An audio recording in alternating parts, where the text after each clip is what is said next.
Looks like we are off. We'll probably be seeing one person each from each team go into Super Metroid and one person from each team go into Link to the Past here. There are a few items that are worthwhile to check. All four of these runners are actually very good at both at Super Metroid, while zoasty and kekumanshoyu are both less experienced in Link to the Past. But looks like, yeah, zoasty and Keku are actually doing what they did in their last race, which is going straight to Zelda for both of them, because there are just more items there. We'll see if that pays off or not. Yes. It's unlikely, but still possible that Solski will find an excellent item early on. Yep. There are two items, and I mean, it is a long time until it's worthwhile to come down here. It is very out of the way to come to the starting area.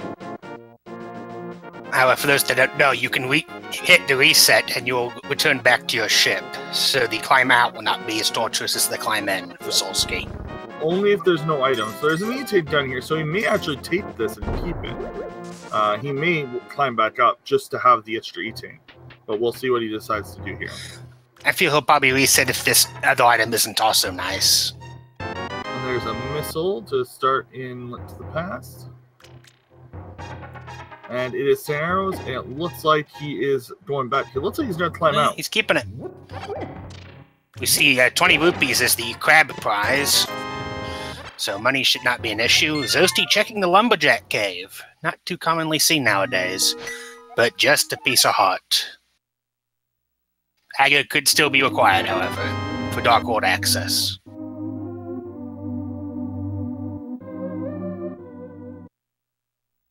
So one of the main reasons to keep that one is it will allow Solski to do more chat. Like, it'll allow him to do some chats out of sequence if needed. The other big thing is that with this, Maniacal will be able to find items, possibly. And then Solski can just go straight for the items and then start checking like what those items unlock. And that might be their goal here, which is why it's fine to waste this time climbing up the shaft. I'm a little surprised that Solski is the one doing the Super Metroid, as I'm pretty sure Maniacal is more experienced at Super Metroid. So I was actually expecting Maniacal to spend more time in Super Metroid. So, you know, we have the morph ball, so expect some relatively early boots. Wow. Well, I mean, you see that, but this could also mean... So boots in this seed cannot be locked behind Ganon's tower. The morph ball, space jump, and the suits cannot be in Super Metroid. Or, sorry, cannot be in Ganon's tower. There are a few items that are locked in that way. Without that morph ball, a lot of Super Metroid will be unexplorable. Although if they get the screw attack with speed boost, I can still open some up. Yep, that actually, yeah, that does open up a little bit extra. That's very interesting. We'll see what they do with that. It gives them like one or two extra checks right at the start, including the shaft, actually. And there is Bombos. Very good catch by tracker. We don't know if it's acquired, but it might be. And here's Boots in the bar. Okay, 3 Lightwood. Okay, wow, Boots in the bar. I think that Keku is going... One of them is going to... Oh, it looks like Zoasty is paused to do the map check and may reset here to go grab the morph ball, and he's going to go straight into Super Metroid. That is my prediction right now, is he is going to go straight into Super Metroid. After seeing whether Keku finds another relevant item in the well, or the cat locations, of course. Yeah, I see Maniacal checking blind set. I see silvers and your first shield. And you tank in the well, so you may pick that up. Wow. A blind set is loaded. Now, hammer doesn't open up much of anything by itself, so that is something to keep in mind. No, but it's a fantastic weapon. That is correct. It will allow one of them to decide if they wish to go to Yeah, no, this is actually... Yeah, he'll probably get screw attacked as well. Zoasty is going... Yeah, Zoasty already has screws. So Zoasty is definitely going to be the one to go into Super Metroid. Although they both might have to. I'm not seeing much opening up on the Zelda side. Indeed, and Zelda side, we still have open locations. We still got the mini Moldorm Cave. We still got Eastern Palace. It looks like Solski is actually going to mini Moldorm right now. That'll be another 5 items checked.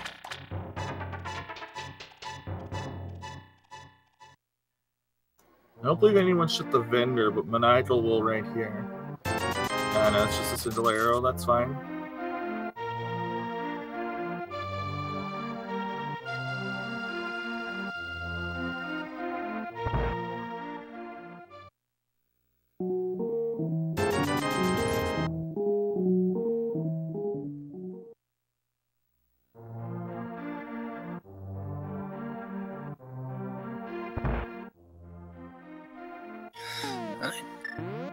And we got some gloves in the mini Moldorm Cave.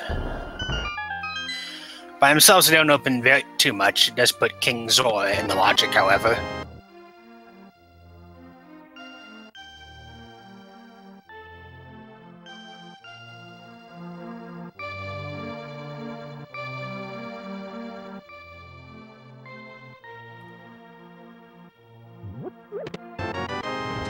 You're having a bit of issue with the guards. Speaking of King Zor, Solski now has enough money to pay him off. That's probably his goal there. He's actually farming all the money, apparently. And we see some blue mail in the Bangkok outside of Sanctuary from Kiku's screen.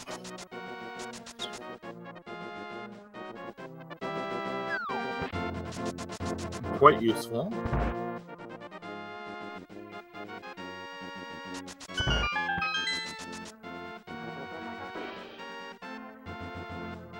Our trackers getting ahead of themselves, checking off that morph ball. I like it though, you know what's happening, so why not? Very interesting routing from Maniacal and Solski's team. Maniacal picking up that basic missile pack from the base game. Absolutely, I would too. See, Solski, you have to check the Ice Rod Cave. An out of the way check, but made faster with the help of boots. And it's Varia Suit. It's an important item to grab. I'm wondering if Maniacal is currently is about to change where they're going, because that Varia Suit is very important. I honestly wouldn't be surprised if they go back. Yeah, but it looks like they're going to Gauntlet, which you can't access and see a screw attack. Oh, unfortunate. Going into Morph Ball by accident. Yeah, with delayed wall jumps, you can get up there. It's very difficult. Yes. I believe it may not even be in the logic for normal. It may only be a hard mode. It is. It is only for hard mode. The big thing here is he's got to be very careful. He cannot kill those. Yes, those guys cannot be killed by screw attack. He will still get swallowed once he comes out of screw attack. Oh, he's got to be very careful about being in that lava. He does not have a lot of health. He doesn't even have any bombs to check those. Yeah, so he's gonna reset here. 5 bombs. And he'll probably.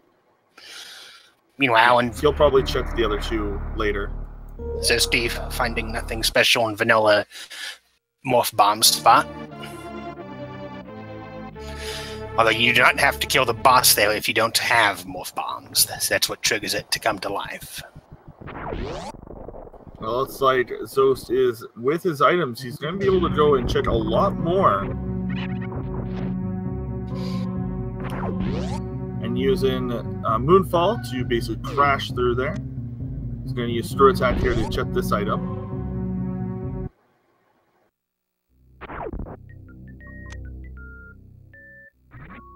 Oh, at some point we found Power Gloves, and I totally missed it. Power Gloves are in Mini Moldorm Cave.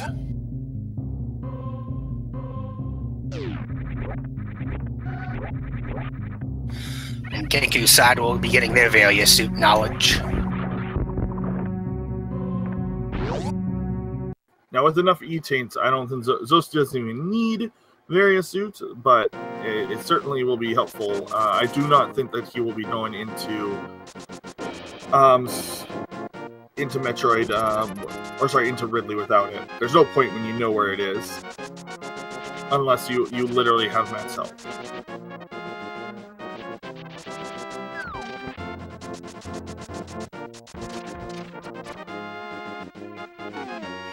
It's how easy it is to get back into Super Metroid. You may even see him not avoid most of lower norfair altogether.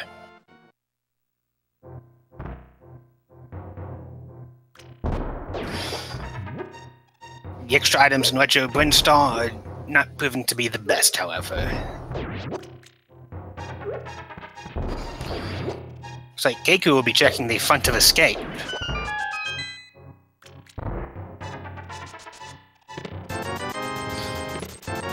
A simple but time-consuming check with the hammer.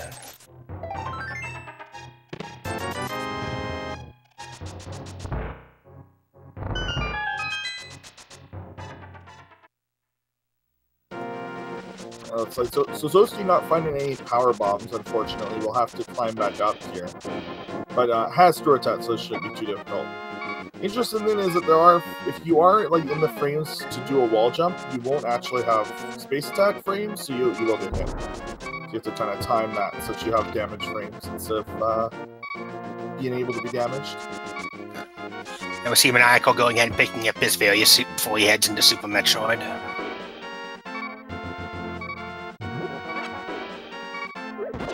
There is no other reason to make this check right now unless that is your plan.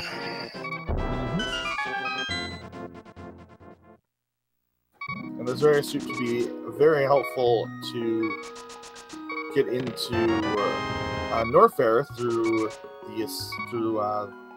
just walking through there. Because we can get to norfair right now without any bombs. So there are a few items we can check. Yes. That also would let them go up to Death Mountain if they so desired, although there's not much they can do there at the moment.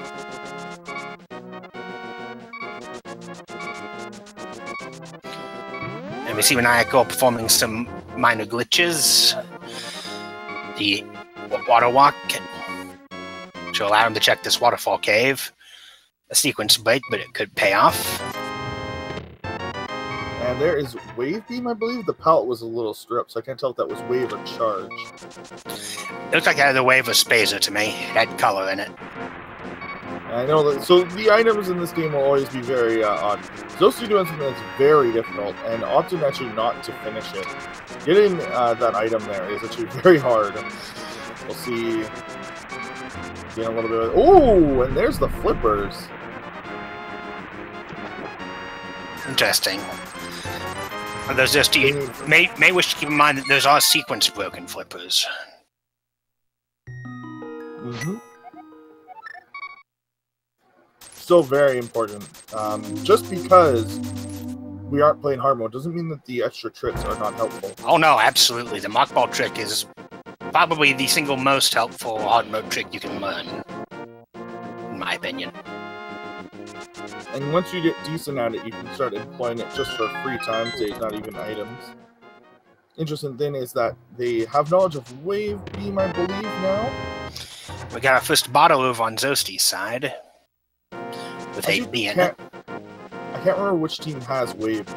It doesn't seem like it is... Okay, so it's only... Maniacal. Yeah. So I was just saying that they might be skipping doing the Wave Beam trick because they... Oh, where is... Well, they can't open that Wave Beam room in Pink Brinstar without a power bomb. Right. Oh, yes. We have right. yet to find.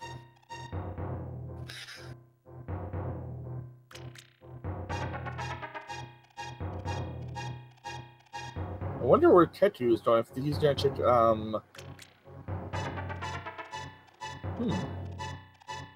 Yeah, this is interesting. This seed is actually kind of being blocked off by power bombs right now.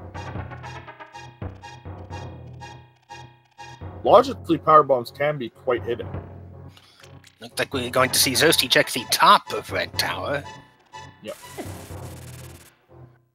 decent check. You're gonna see maybe there's maybe it's alpha power, maybe it's vanilla alpha power bombs. Vanilla power bombs. Stranger things can happen. But if it's not, then this is a pretty out of the way check. Considering with the ease you can get to this location later on. No, okay, so it's super missiles. It's not hard to get to top of Red Tower from Criteria, but yes, he actually will have to go all the way around now. Like he has to go up.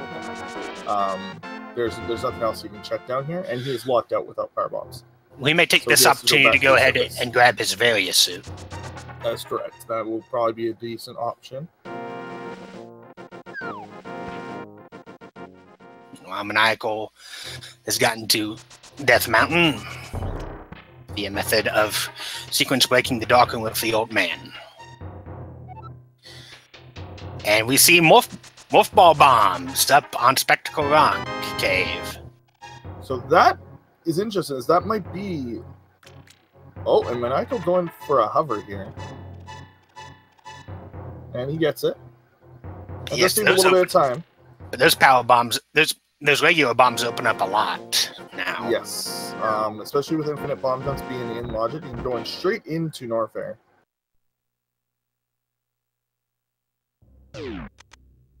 Surprising. And he manages to... And that was wave we picked up earlier, by the way. Yes. I had somebody had corrected it in chat, so that's good. Good. Oh, and another E-Tank. Very good. Heat rooms are not in logic in this randomizer, which is why you'll find Varia quite often early in normal mode. So if you are worried about playing... Oh?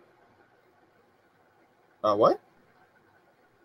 Maniacal may be resetting up to the top side to do criteria stuff.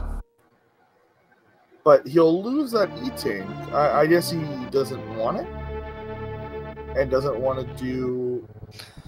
He may have decided it wasn't worth the time spent. Oh, he's apparently soft-locked? I'm pretty sure he had Powerball bombs, though. Yeah, he was not soft-locked. Although he may not realize that. He might have forgotten he had bombs. That is fully possible. So I'm unsure if that was a... that might have been a reset because he didn't care enough about that, but there's a lot he could have done in norfair, so that's very confusing.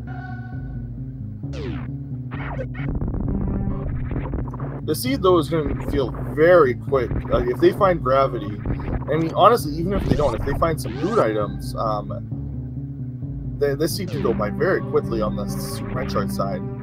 But you don't really want to go super fast because we never know when where those ALTTP items are. On the Zelda side, we see Solski making our first dungeon trip, heading into Eastern Palace. There are 3, possibly 4 items here within logic, depending on the big key's location. And we get a mushroom!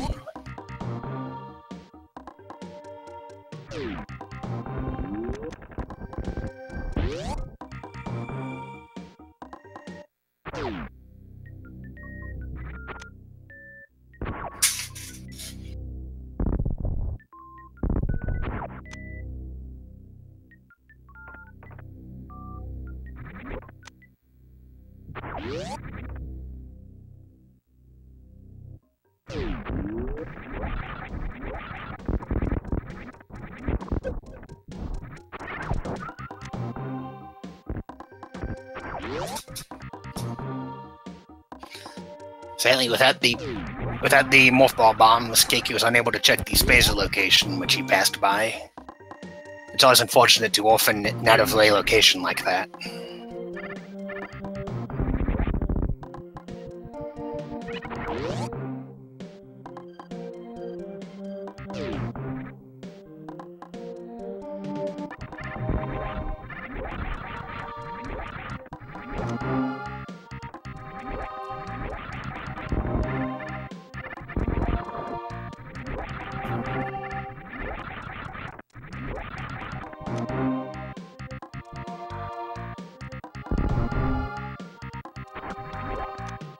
Titan mitts below the charge beam. A very helpful find enabled by those bombs. If they find the moon pearl, they now have all the dark world access they could want.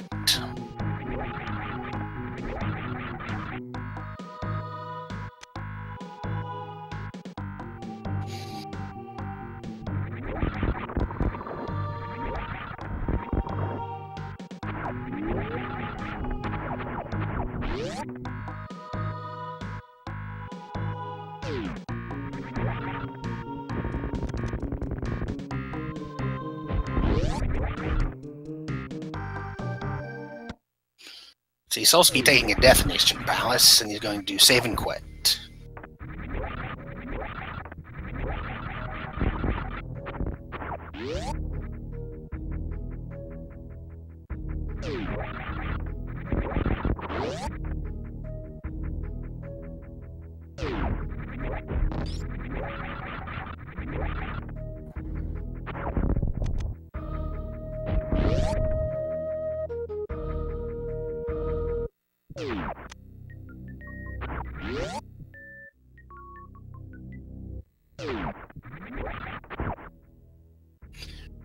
It doesn't look like anything important was in Space Room. We're kind of slowing down on the items a little bit, but with that various suit, we will shortly see quite a lot of checks. Again, no power bombs, so there are some major areas we cannot access at all.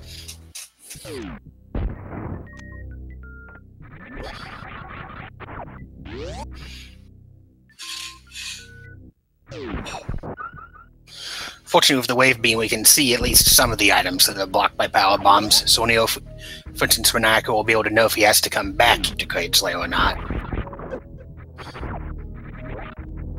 And he will not, for it's only 20 rupees.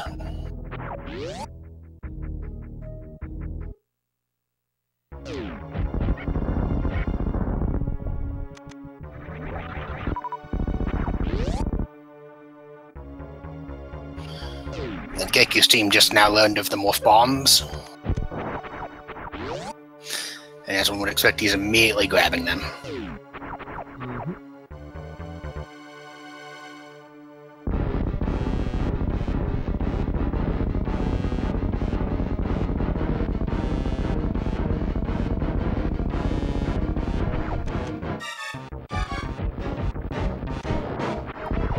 Zoasty is grabbing the mushroom right now. Mayhem they did. Maniacal pulling off the quick kill on Kraid. Whoa! That's a boat.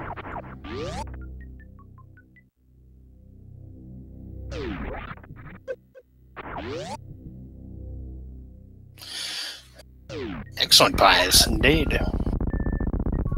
Very well worth it. I mean, that is required to do anyway. And Kraid is probably one of the more out of the way bosses, at least in combo, since Kraid is quite easily accessible from Dark World Link to the Past. Ridley isn't too far away from Golden Chorizo, and Fantoon is right by the red ship. Like the red ship is so close. So that's a big deal. And Fantoon also has the advantage of opening up several checks, unlike the other bosses, which open up one each or two. Now we should be seeing our first entrance into. Oh, are we? We're even going to see. Wow, I wasn't expecting this, to be honest. It's like we're going to see ice beam. Yep. Oh, you know, we have Varian. Never mind. No, this is expected. I forgot we have Varian. Just a simple mock ball trick.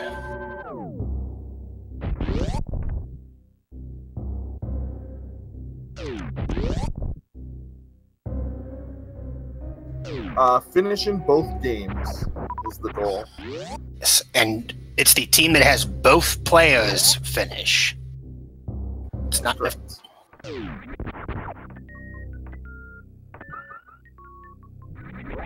I'm gonna go grabbing that extra E-tank now.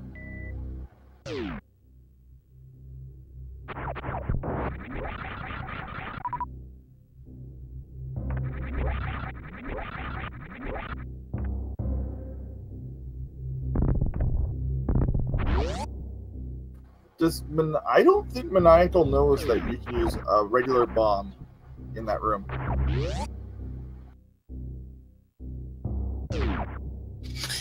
It is possible. If he's played mostly randomizers for so long, then he may have forgotten that the vanilla way the game intends for you to do is to regular bomb your way through there.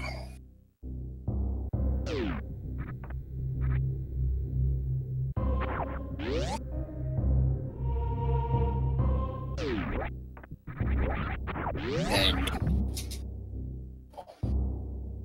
looks like Zoasty and Keku will soon have knowledge of the bow, as they are headed to Kraid.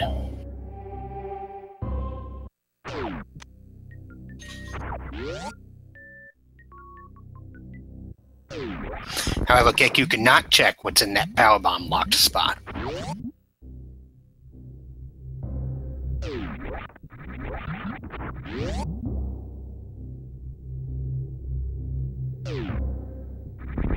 I'm not curious as to where Solski is heading right now.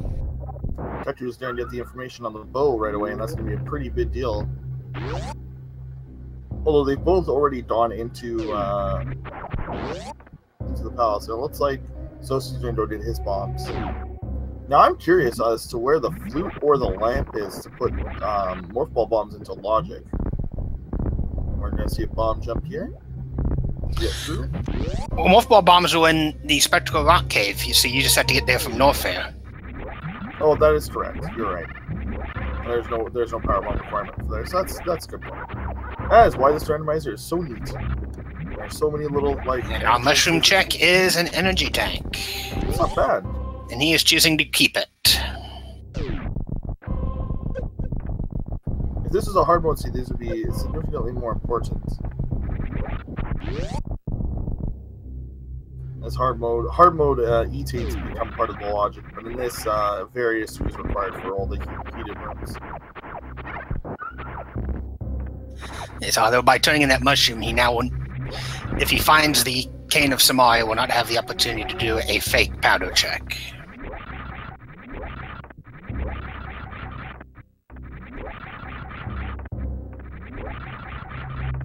Doing another out of logic jump here.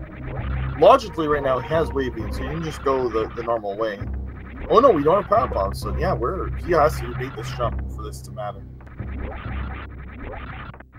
This is very difficult. Yes, this is another out of logic series of wall jumps.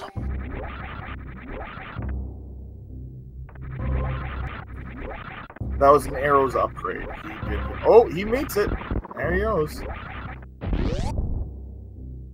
Very good.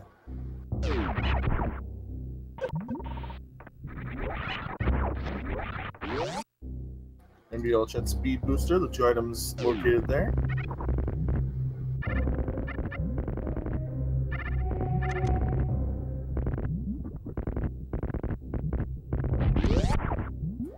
Oh, and there's our first power bombs. Although they're not in logic.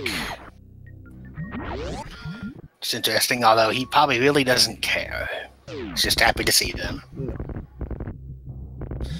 Solski will be able to complete the entire gauntlet and check the 2 back items. Oh yeah, somebody's making a good point. IBJ actually puts this in logic, so that actually might be our first power bombs. Oh, that is absolutely correct. My apologies for missing that. We'll probably see an IBJ to get over to the items on the top left of Bubble Mountain.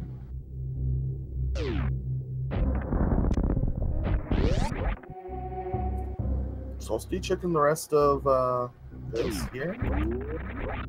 Well, it'll be another 2 items checked.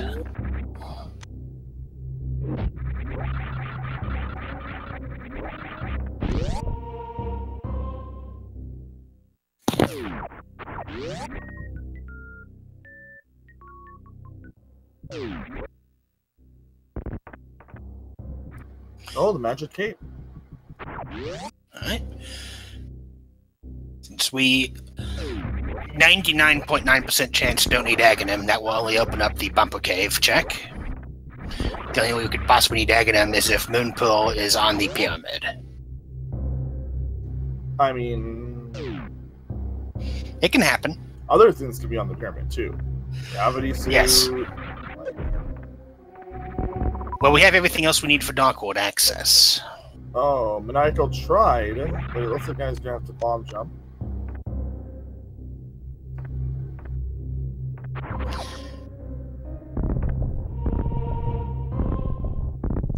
A little rough with those guys in the room. This is a long bomb jump. Oh, very clean.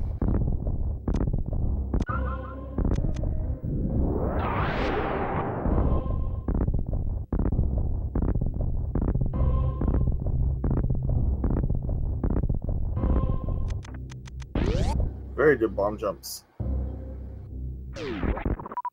Sprint ball 2 now. So that allows you to sprint ball jump, which is a very useful trick that much faster than doing bomb jumps, and it usually can work as the equivalent of one. And ether too. Ooh. Yes, we still don't know which medallions we'll need, if any. But it's you never want to have to be going around looking for a medallion.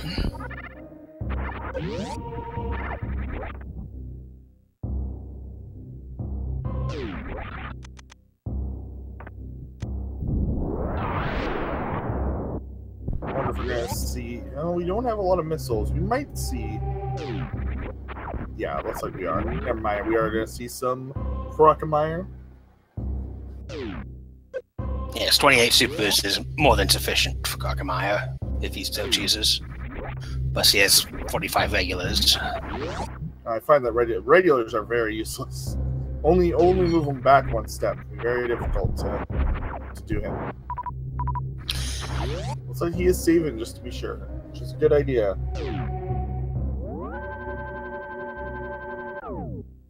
Indeed. But if you mess up your rhythm, you can quickly lose progress. At some point we found silvers. Oh yeah, no, I remember where. No, never mind. There's yes. Come on!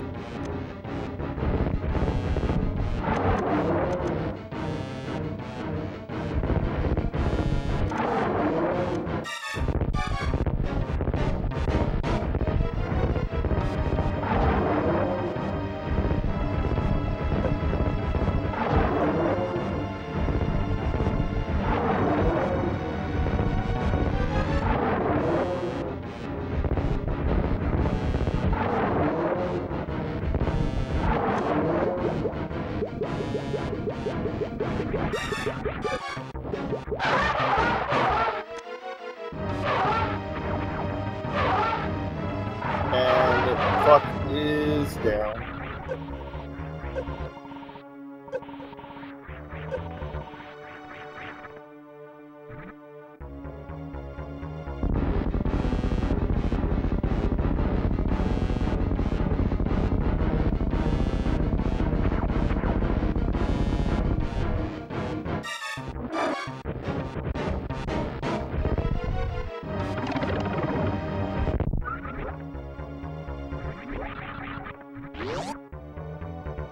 We will likely see him take a save here in case there's no items in this behind Kekumanshoyu area. That's the other reason to save there. Maniacal's going to do some more bomb jumps. We're going to see final missile, and it is an E-tank.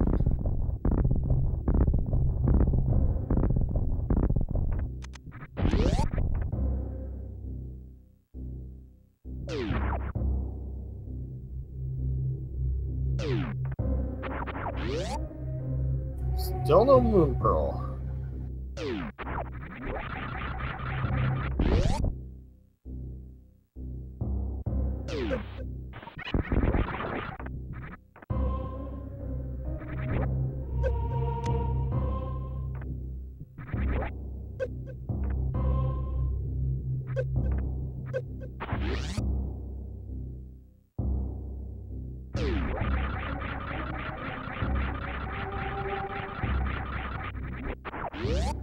We are definitely missing a lot of items for Link to the Past, but we finally have at least one team, one player has power bombs.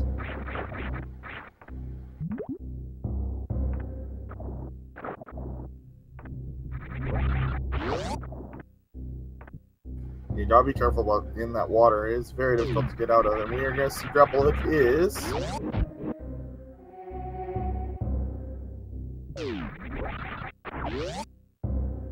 Okay, Eastern down for Ketu. Whoa, space jump. Okay, that He'll be is a keeping big that. deal. Yeah, that's a huge deal. Okay, that is massive. And also, then you get an E-Tank. For basically free. Very interesting. I must have missed when Zoasty picked up that grapple beam. Yes, same here.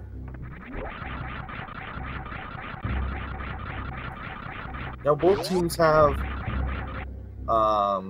so grapple beam. Oh, Zoast almost forgot. Has to bomb jump to get through here.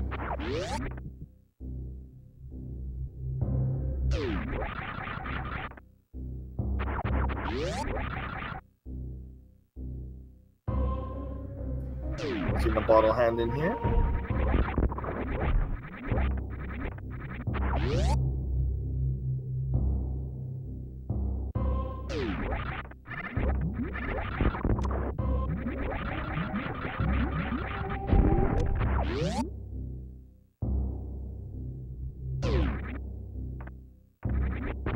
So Steam is about to get information.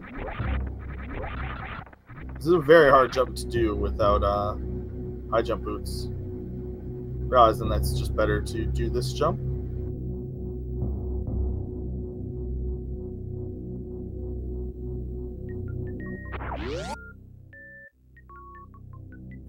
Looks like Solski is going to find Powerbomb shortly.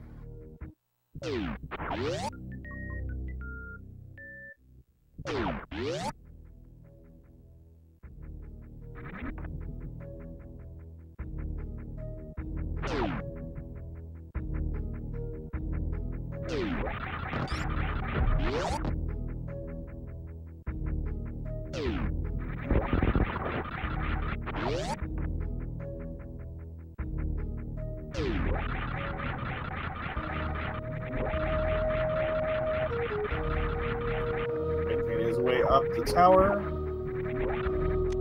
Now with power bombs in hand. Oh, not grabbing those extra power bombs. I would have. Just my power bomb count up. But this one was going to get free power bombs, so this is fine. Indeed, each of those fireflies will fill them up. It was space. I mean, okay, so by the way, space plus this. I mean, this makes everything in Super Metroid very free. But it's going to be very interesting. And, yep, nothing there, so get back out.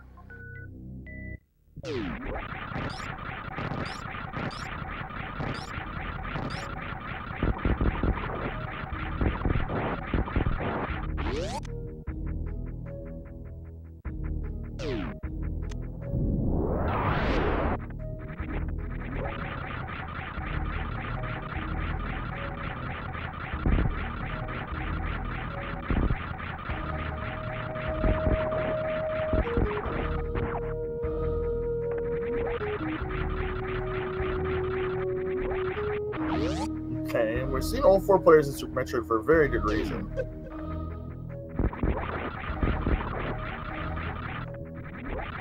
Unfortunately, there's just nothing else to really do in Super Metroid, or sorry, in Link to the Past.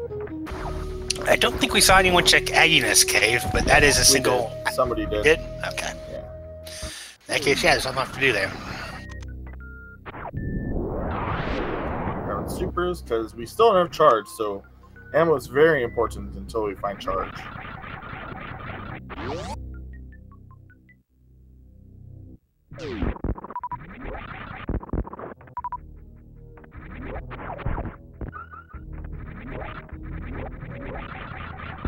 Wonder if we're going to see our first parade shortly. Wonder if we're going to see that from Maniacal.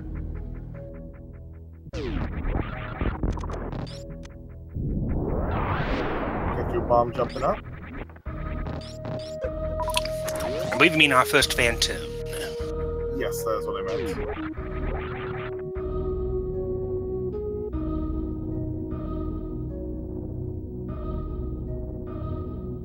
If you want to see an interesting race where LTTP was locked away early, these are the guys you want to see it. Like these are the two teams you want to see 100% Super Metroid. This is going to be quite close actually with that.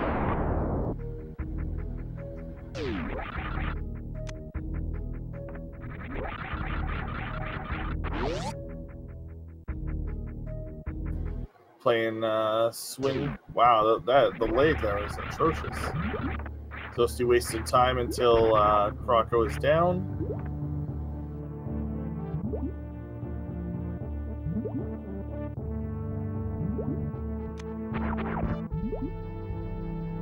We may see some bomb jumps and sprint jumps to get over. Kind of forgot about the ocean. Oh, no, we have space. Never mind, we're good. We just space jump across. That's what we're gonna see here. It's not ocean fly, but it may as well be.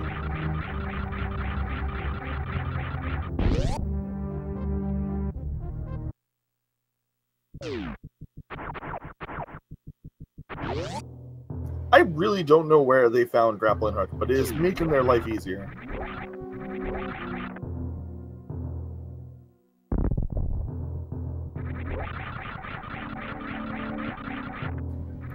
Oh, Grumple's in Eastern.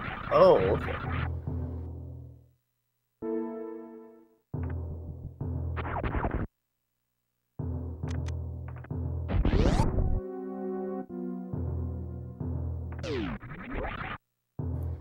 Yeah, Zoasty and Keku are honestly, like, they're not covering different ground right now, which might hurt them in the later stages.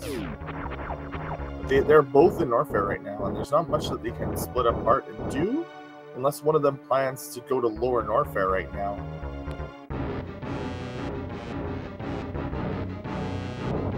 But they're gonna feel real bad about that lower Norfair dive without space jump right here.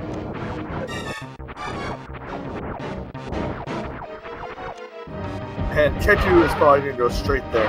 Keku doesn't have wave beam yet.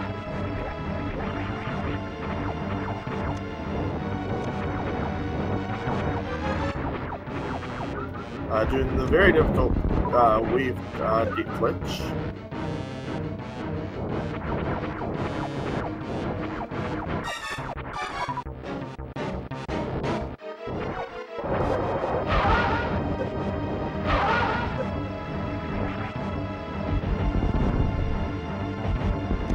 Oh, Maniacal trying to Doppler, but Fantoon not cooperating.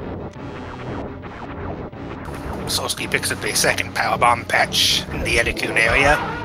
Oh, if I have another one, it's 5. You can easily win out of 5.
And what are supers?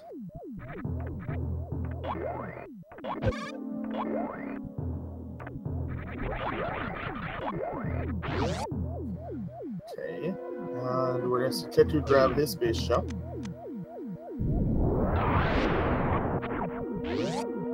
not sure why Solski is jumping above this. Oh, to bomb jump up here. Oh, because he doesn't have space jump.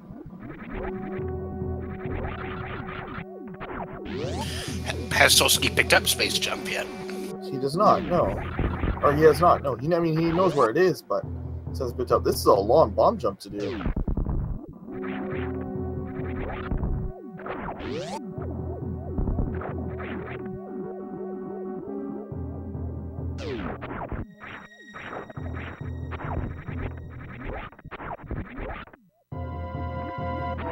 The only person here I could see going into lower norfair is zoasty. I think because he has 4 E-Tinks, you need a few to do lava dive, so...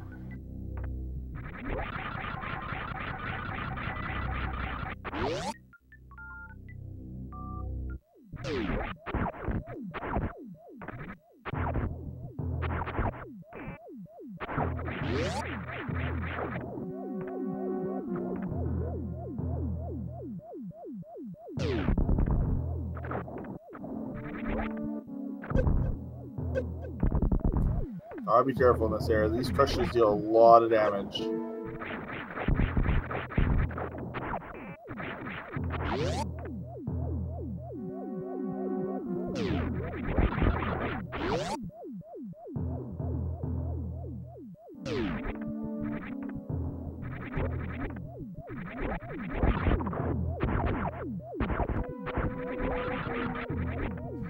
Okay. So Steve now has crated down, has the bow.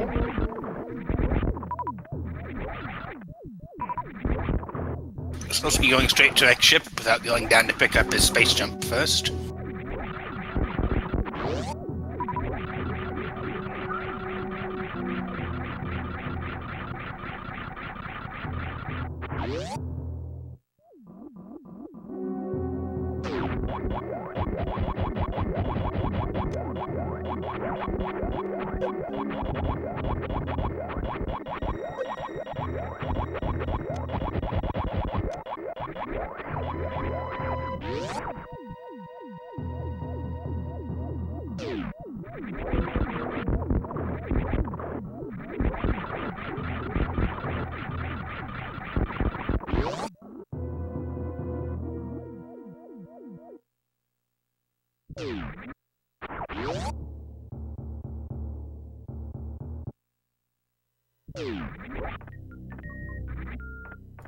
Okay, sprint jump so we can get through here quite easily.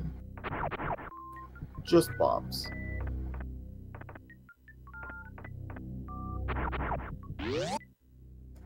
Maniacal trying to do a little bit of hovering there, in the SM style.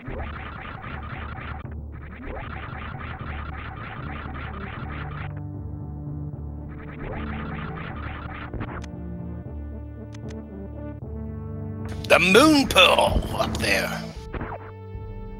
That'll prove a more difficult map. In the upper left area after you defeat Kraid. Okay. Solski may have to infinite bomb jump his way to that, with no space jump.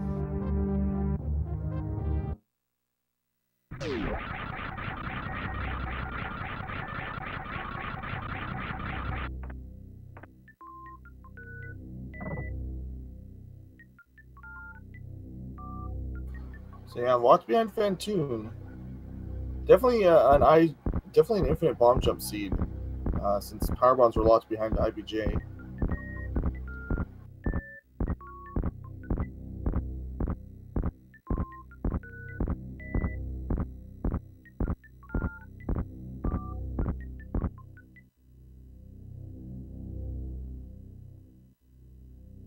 So Steve's actually pretty low on health.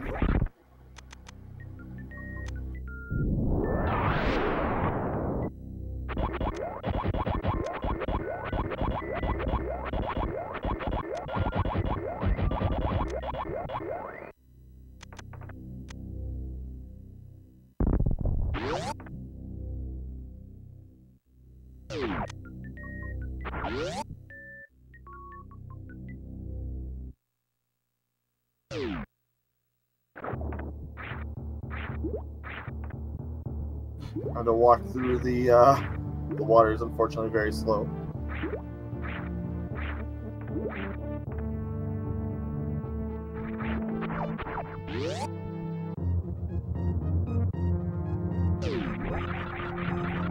Now, this is actually quite linear. It's not very conductive to a 2v2. Because it's just like, there isn't really that much divergence in this early game.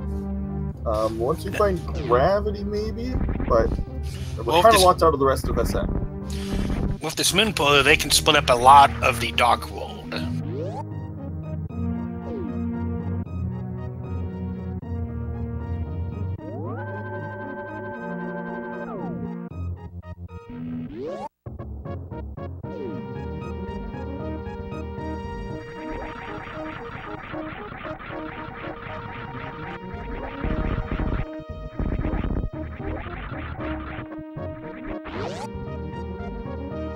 Looks like Maniacal Solsti's team is going to be getting some items.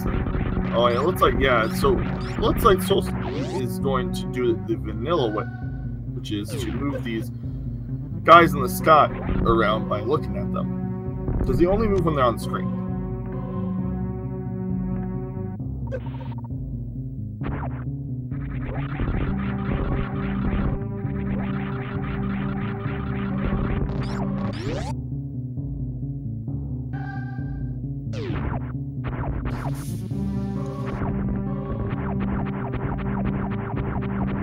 Michael decided to go ahead and pick up that cape just in case a bumper ledge is anything.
I suspect infinite bomb jump would be faster than moving these platforms without high jump.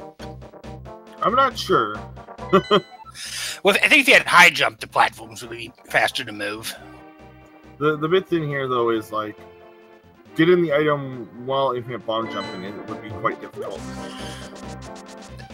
That is true. If you make that mistake, then you are definitely behind. And as of right now, Solski needs to just chill, because I mean, he has to get this item. That's about it. You see Maniacal heading to Skullwoods. He can't complete it, but he can check many of its chests due to the dungeon's distinct layout.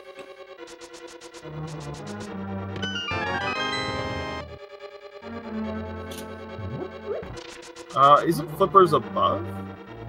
Oh, he might already have them. There's the Moon Pearl for Solski.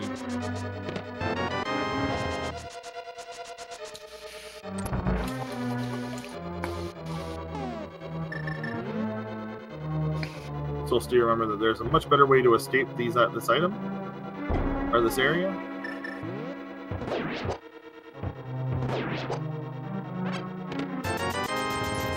And we see item 1 for Skullwoods is nothing, but there's still one check Maniacal can make.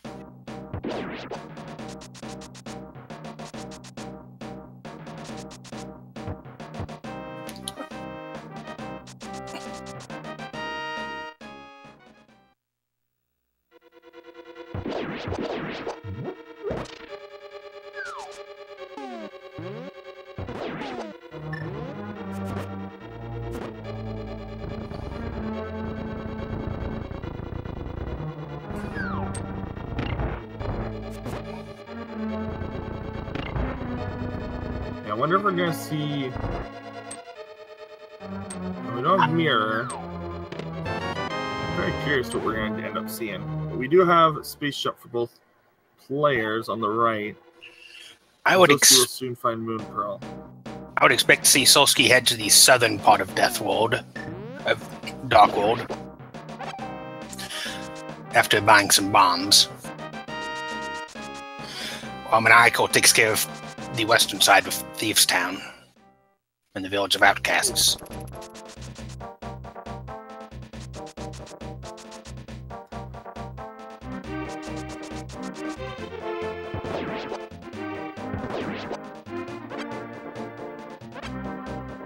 Only some missiles on the bumper ledge.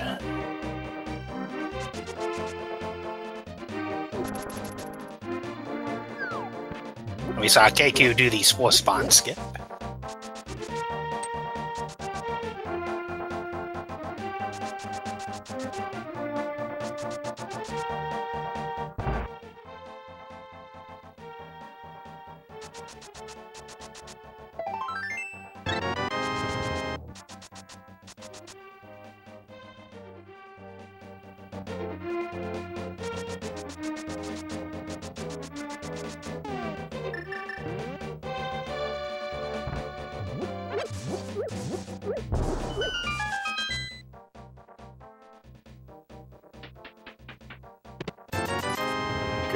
Okay, so we just need the mirror. Hype Cave is hype. So we got Eastern Death Mountain now. That is a very good haul.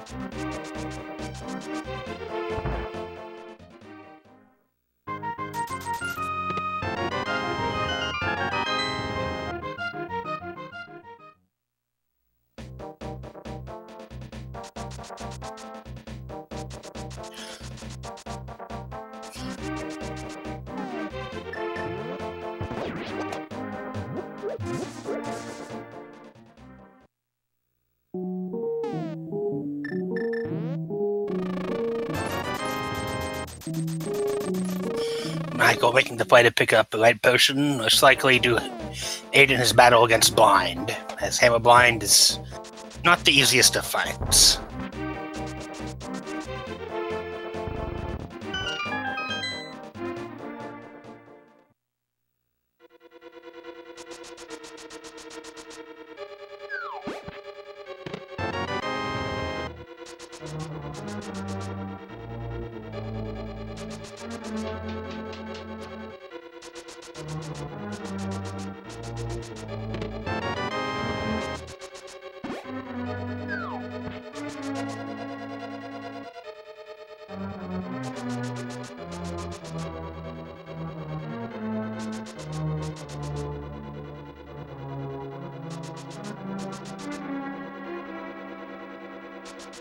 The Cave of Somalia is at the top of the Retro Brindstar shaft.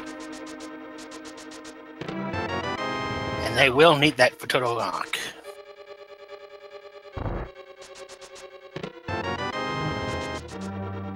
Which means that speed boost will be required.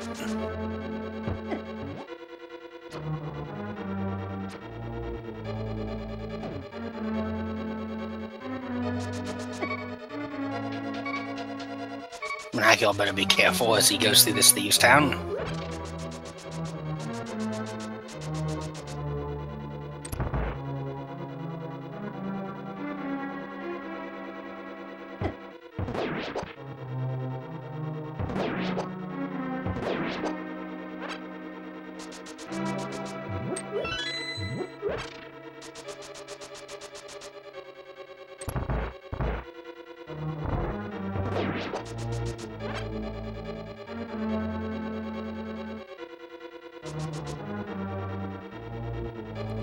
I see that I missed Tanis Maria. Yeah, so it's located on the shaft in Retro Brindstar. So they're gonna need some speed boost.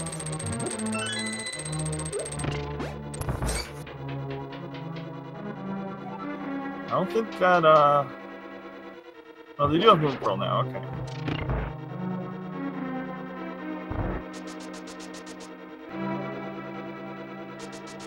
The other team might not find that for a while, so that's very good information. The other team's already been to Retro Brain, and they did not check in there.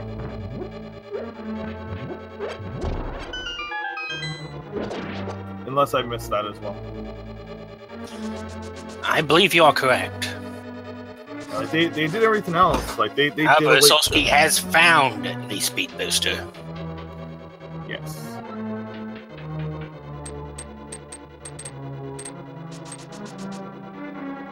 I believe that we also found plasma.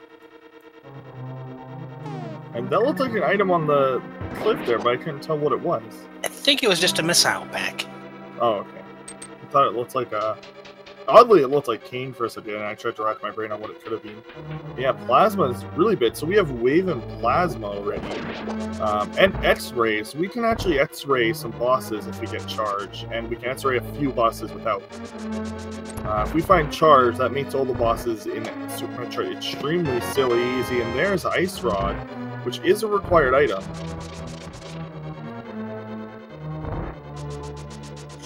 Unit Norfair is not basement locked, so we don't need a fire source to clear. There may be an item down there, though. We do not know yet. Now, first sword, an hour and 1 minute in Thieves' Town.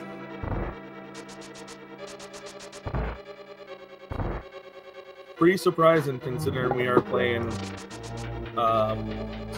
Randomizer. Considering we are playing combo 2v2, so just finding a sword this late is actually quite remarkable. Although the time spent equivalent in LTTP has been very short. Probably roughly the equivalent of a 30-40 minute seed at worst. Well, that sword will make this blind fight much, much easier than it was going to be otherwise. It's unfortunate that zoasty and Keku have not gone to another bottom. Are not in LTTP right now, and they're still checking different spots in Metroid. Well, I believe Zoasty wanted to go ahead and grab his Titan mitts, as those help immensely, and Keku still has to grab his Moon Pearl. That is correct. I absolutely agree with that. It's just, it's unfortunate because there is a lot of Super Metroid stuff currently. Like, we still, Speed Booster, which they have knowledge of, that's a big deal. Like I said, that's going to be a bigger deal than maybe they realize. With Speed Booster where it is, I don't know when Maniacal and Solski are going to check that shaft. Like,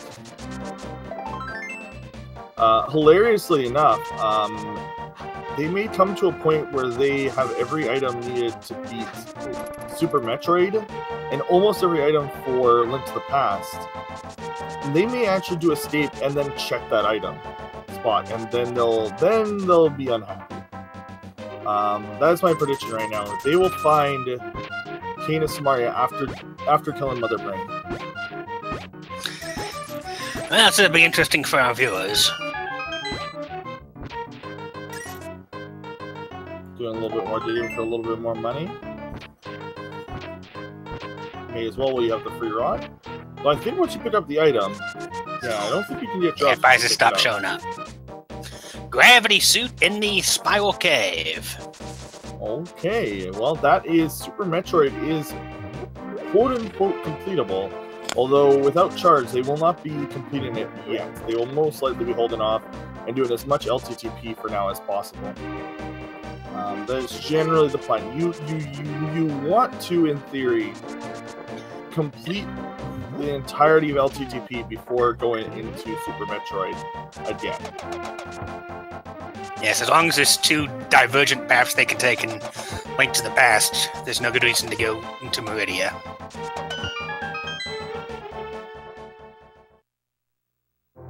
But yes, at this point, all items in all items and locations are doable, I believe, in Super Metroid at this point with their current item set. Yeah, no, everything. They can even get Shut Duel. So yeah, everything is open to them.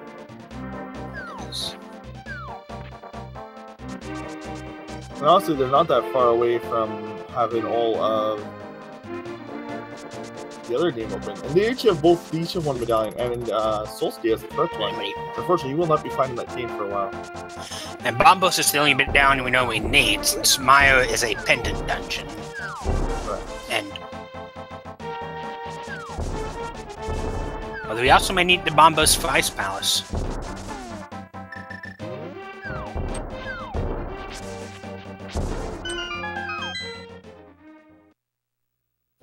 And there's the charge beam. If Solski wants to go murder the rest of Super Metroid right now, he can. And he may be actually about to go do that, because he chose to come back to Death Mountain.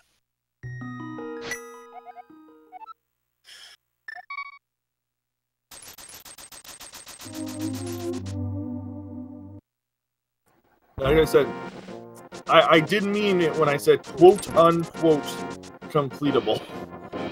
They need to... At the moment, they do not have enough ammo to complete Super Metroid. They have charge beam. They do not have ice, though. They have... Well, okay, they have exactly enough... Power bombs. Exactly enough power bombs, with no mistakes. And that is not a... That's not a location you want to be in. True, but there is always a possibility of finding additional power bombs within Meridia or Norfair. But yeah, most items are optional in Super Metroid. That's part of the reason why it's such a neat game. Now, it looks like zoasty is got Kane. But that is an extremely smart decision to go straight for that Kane Samaria, because you know you need it. It's needed. Yes, and you are, unless you're just the best hover in the world, you're not clearing Total Lock without it. And even then, you might not be able to.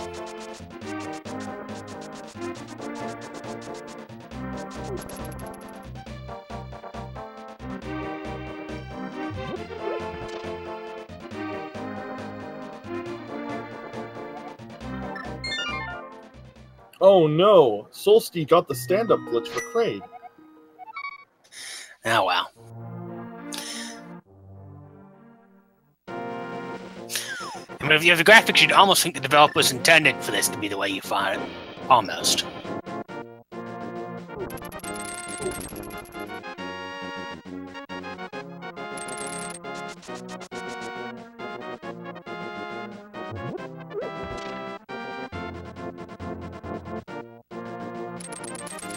As far as Link to the Past items go, I believe the only one we still need is the Fire Rod.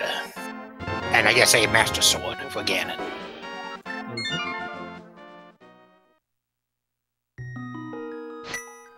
Yeah, LTTP is lagging behind. Like, we keep entering Zelda and then finding everything we need to complete the other game. It's like, oh look, oh wow, he was flipped into the fence there, and then launched off the fence.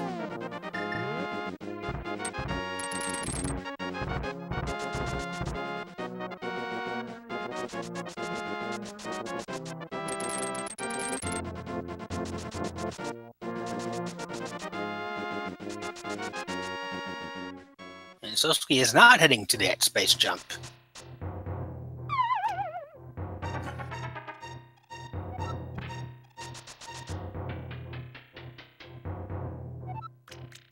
So it looks like Solski is going to beat Super Metroid right now.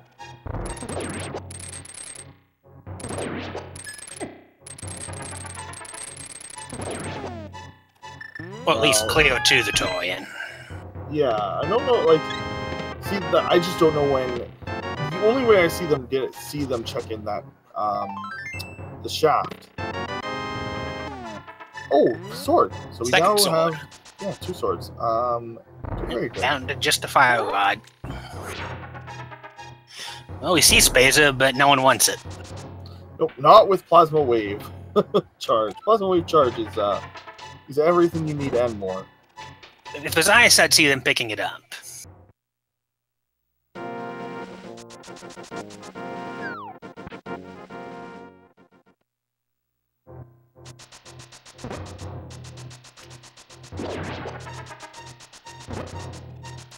So Solski is going to go for a bit of a...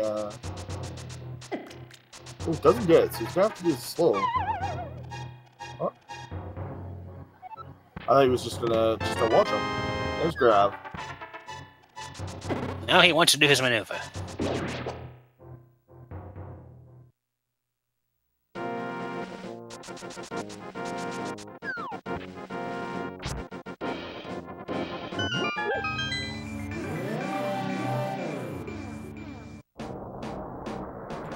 Yeah, Solski is definitely going to microwave some bosses here. I totally get the logic of doing this Super Metroid thing while the other player goes through. The only downside here is there is still quite a bit that they can be checking in Metroid like Pod, or in Zelda like Pod. True, although Meridia does have a lot of out-of-the-way locations, like the sand pits and Shack Tool. True. And Pod is a pendant dungeon. Yeah, there's a lot. Like, there's even the 2 items. I'm not sure what they're called, but the 2 items, the kind of top left of Meridia, I think he's going towards it. Yeah, and this... I've heard it called Sandy Beach. I've heard it called Wishing Well. It's Wishing Well, I think that's the name I was thinking of. 2 items of hope.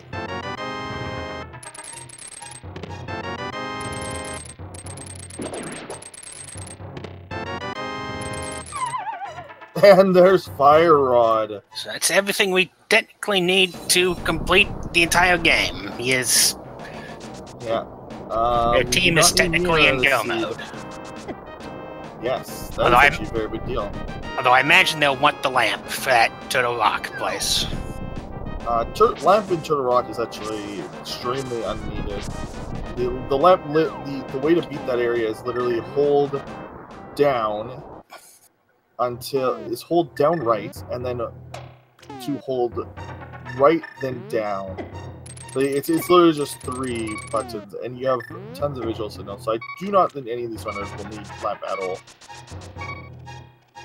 Is the easiest dark room by a significant margin.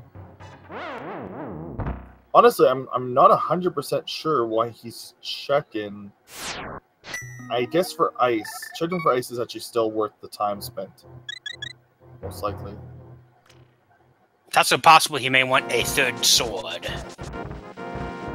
As Tempered Sword will make clearing the Link to the Past a lot faster. Yeah, Solski fighting Fire Rod is a big deal. Also, he could be checking for that cane of Somalia. It's like, because they are not in go mode. Right, they are not in go mode. They have no idea. Ooh. That's a...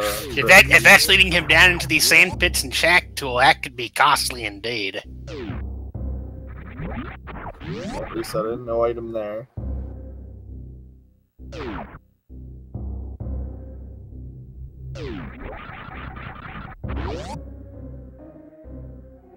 Also, if no high jump and no space jump, it'll be a little tricky to get into Shack Tool, so...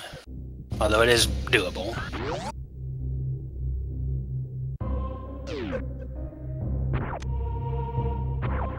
Oh, red mail in the crumbling tower section of Norfair.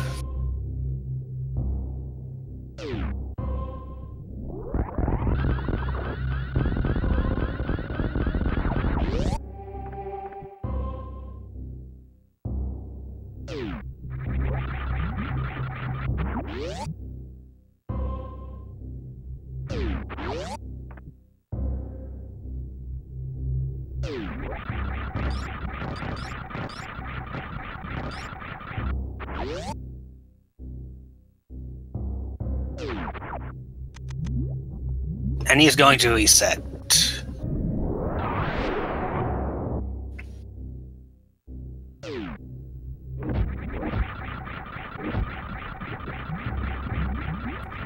Nice thing about space jump here is you can't be hit by any of those things. Can't be hit while on space jump. By anything. You are completely invulnerable. I believe it's screw attack that causes that. Yes, sorry, screw attack. Screw attack makes you invulnerable and allows you to deal 3,000 damage per second. To anything that's vulnerable to it. So as of right now, they know that they're in go mode, so only 1,000 per second. Okay. They don't know though, because they don't have a game. Yeah, sorry. They know that they're in go mode for SM, so they are splitting up the SM side at this point. They are hoping to find the last remaining item. And again, I don't think they're going to find it anytime soon. Speaking of X-ray cooking, we just see Solski microwave bot wound. Or shrimp. And with space jump, this puts the elusive space jump item into logic. And it is a sword. It is the third sword these players have found. That is a quite elusive item, actually. Yes, well, it'd be very nice for Maniacal, however. Yes, what it's going to mean is that it's going to be one less item that they have to worry about. So although Solski cannot grab it yet.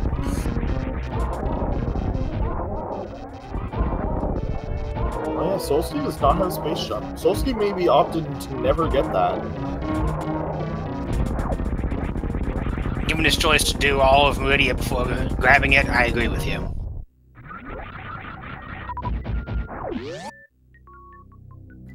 We may never see Flute in this seed, we may never see Mirror in this seed. We are going to see Meyer, though. And Desert. Oh! Right! Maniacal can't actually do Desert unless he found Mirror, and we forgot. But no, Solski has the Yes, yeah, it is correct. We've left that out of our go mode calculations. We need Desert access. But we do have it with Mirror. It was actually just found at Baturin, so it's unfortunate that these items are so far away, because that means that Solsti's gonna have to check that much later. It's also unfortunate because that Mirror is going to lead him on a goose chase of checking locations for that cane before they even think of that shaft.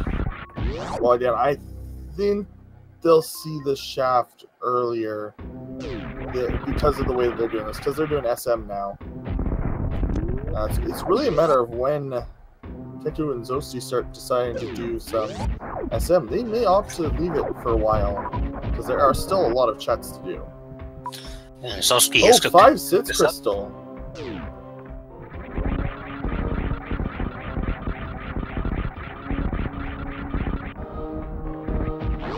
And Dragon rewards us with some power bombs, which gives us a small safety cushion for the Metroids.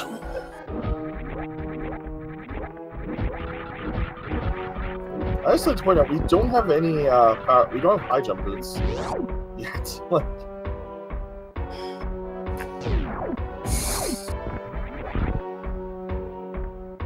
Grab jump.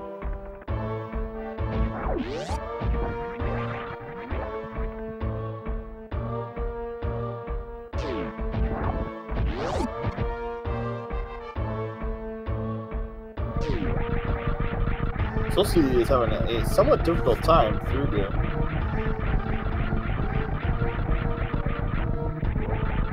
Oh, it's not an easy place to escape without high jump or space jump.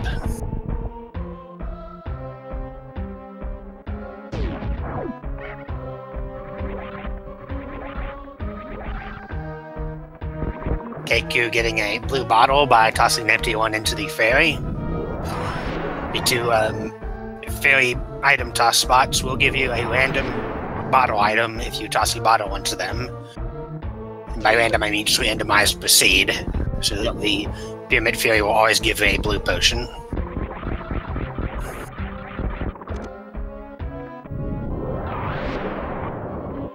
It's a useful and underused mechanic.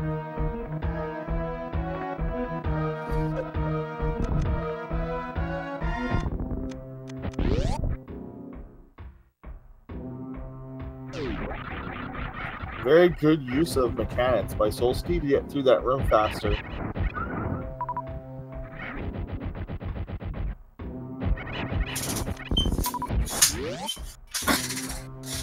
Tank Ridley.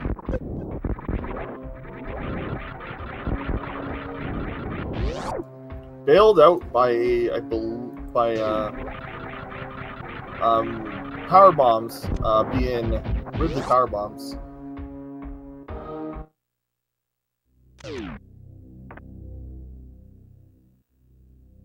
Can't microwave him, unfortunately. Well, even if you could, Maniacal doesn't have an X-ray. Yeah.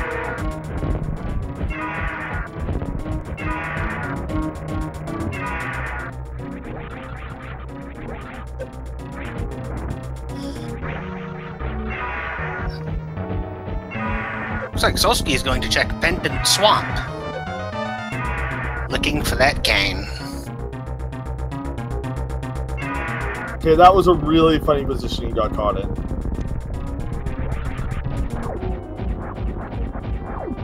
Oh, dang. Yeah, checking Swamp now.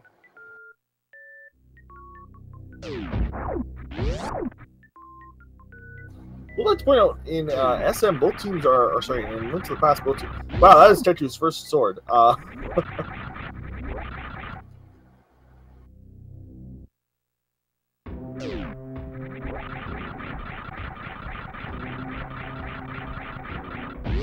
Why is Tetsu so mad at Spacer? Honestly, this could have been sub 2. He could have been mad at just his sword being so late. True. I suppose like this could have almost been sub 2 with if these teams were slightly different.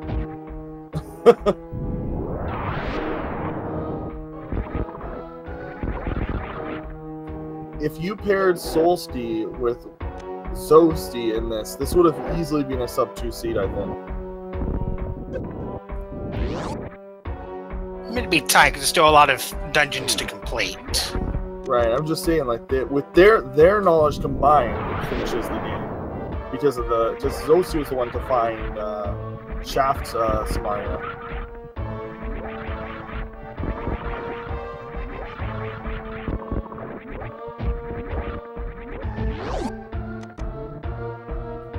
Powerball. Jin's too.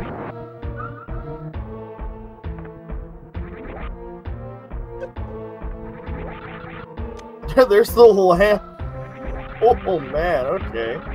Well, the lamp didn't lock anything in this seed, so that's not super like logically awful.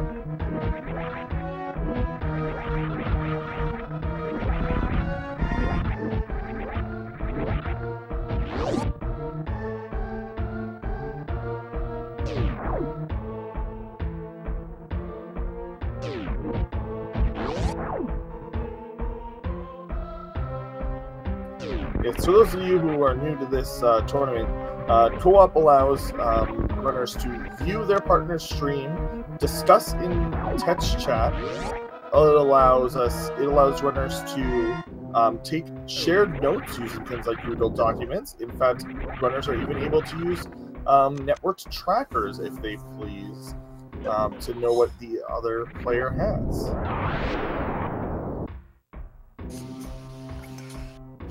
I believe with zoasty finding that fire rod, his team now actually does know everything they need us except for that mirror to get to Desert.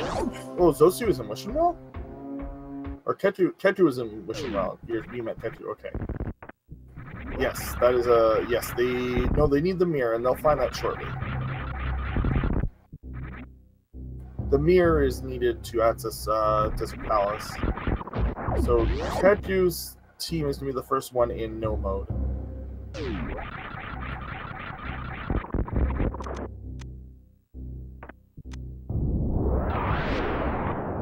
And they are checking a lot of out-of-the-way locations. And Aiko looks like he's going to get... Sure, oh, he's escaping. Never mind, yeah, he's just escaping.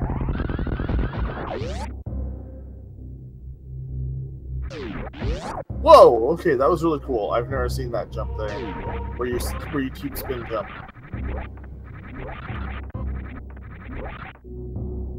Kane is in Retro Bryn Shaft.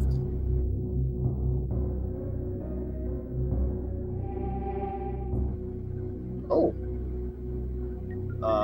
Yeah, Ketu missing the one cycle. Doesn't have waves still.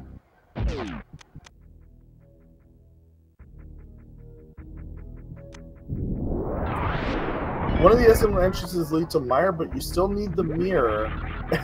Ketu running into that must be super happy about that.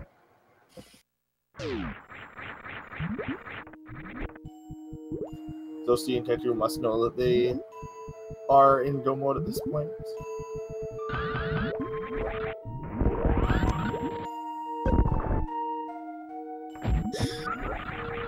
Maniacal going through Meridia, following in Solski's footsteps here. Going to pick up his mirror, fire rod, tempered sword.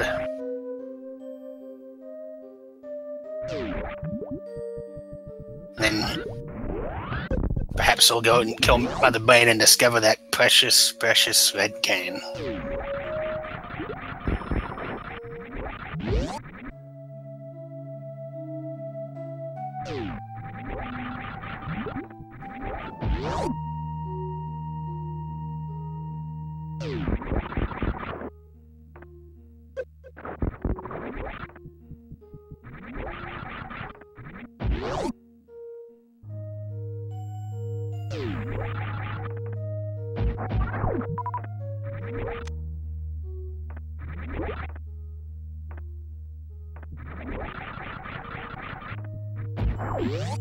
Yeah. I think that this is... I think all teams should have Master Sword. I believe there's a sword that's kind of in the way.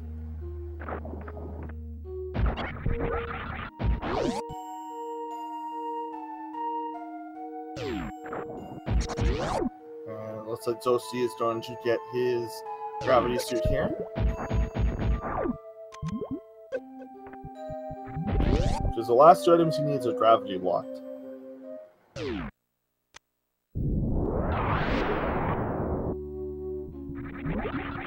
At this point, I think Ketu is going to finish Super Metroid and get his Canis Mario on the way out.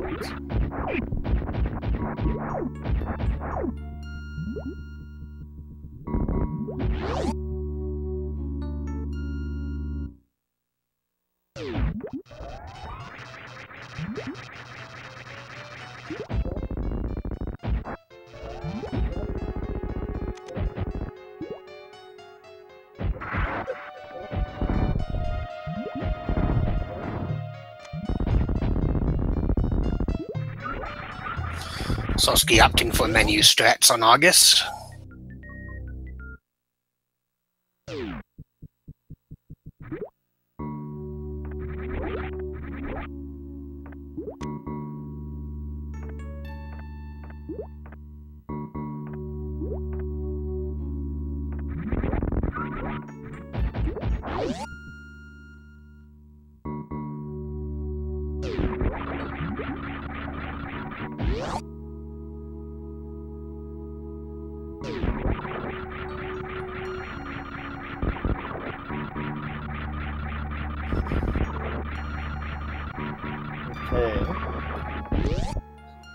Ketu is, did not get the quick fall in the pit, so very slow.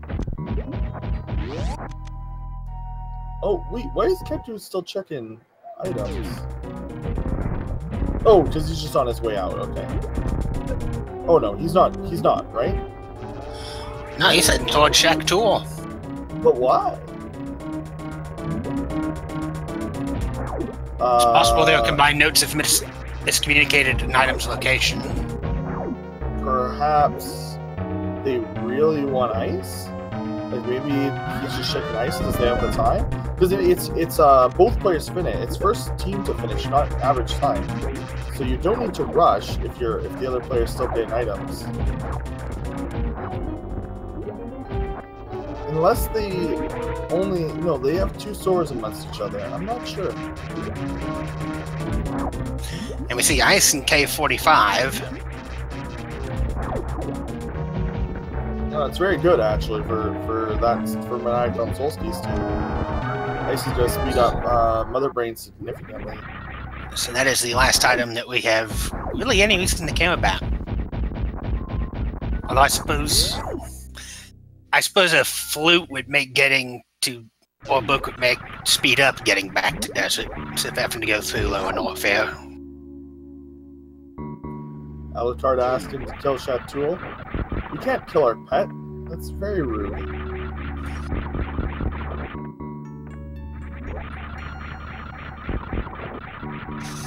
And he shouldn't.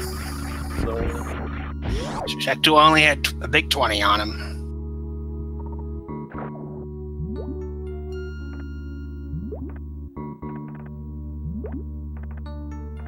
Yeah, that's a good point. They might not have thought about Mirror and the exit, like in Lower Norfair, being a viable way to get Desert done.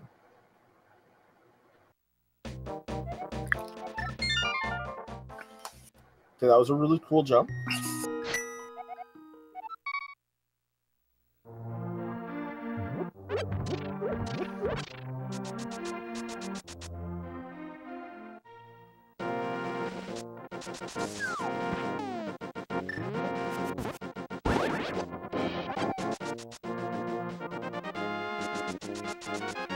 There's a routine scan and ignored.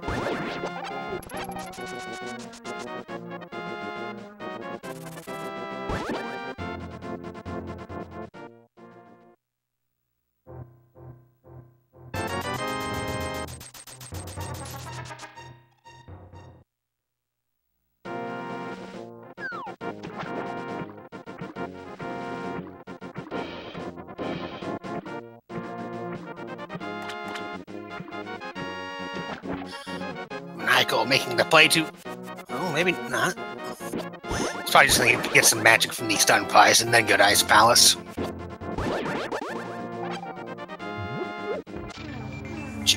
Draw to Crystal, he cannot go mode it.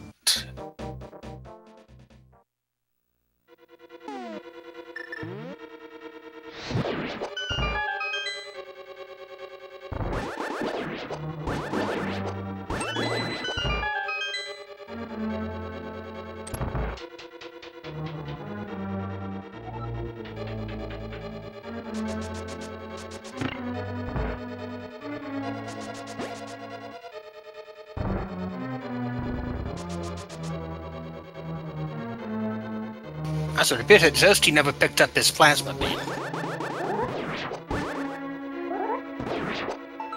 I just had to go turn it on.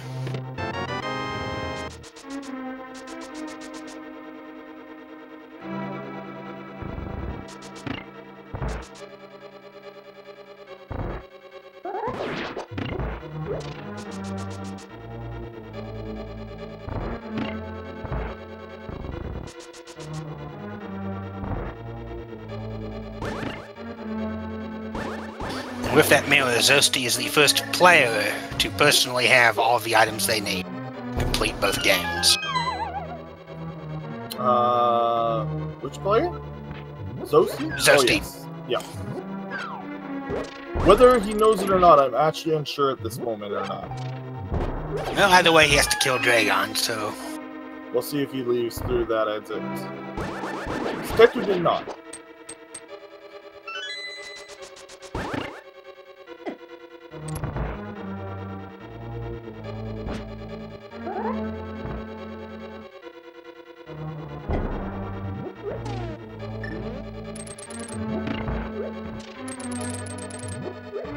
See the standard Ice Palace bomb jump on Maniacal side.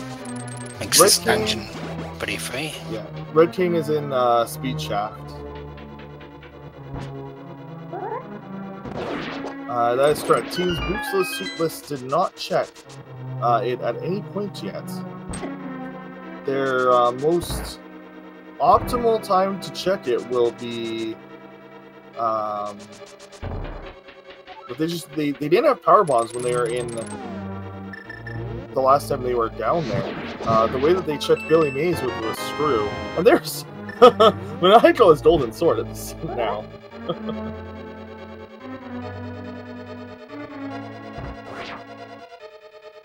Blue suit! Oh, did he just do blue suit just to show it off and then throw it away? Okay, he knows that he's in Domo. He didn't check the item. So, a spike suit. Thank you, Shasta. I'm not good on the the terms. I am still a relative noob at glitches for SM.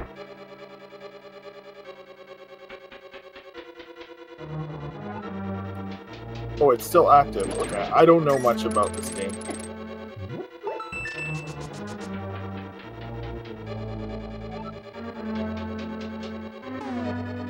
My glitch knowledge is underdeveloped.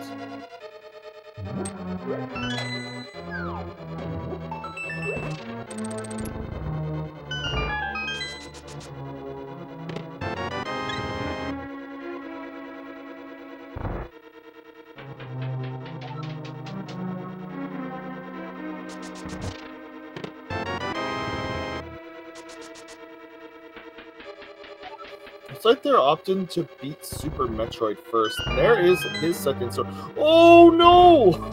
And Keku misses his Master Sword. Oh no!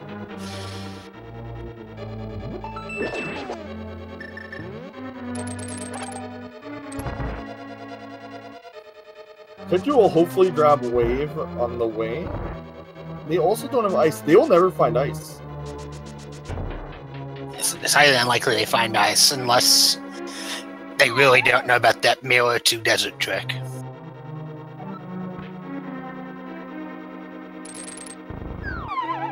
At this point, I'm pretty sure they do, because Solski did opt to skip an item. Oh no, but they already checked it. Man, I'm really curious see what they do when they get to norfair.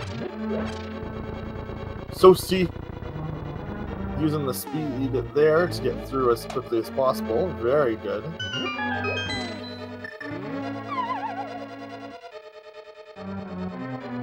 Yeah, power bombs were super late in this seed.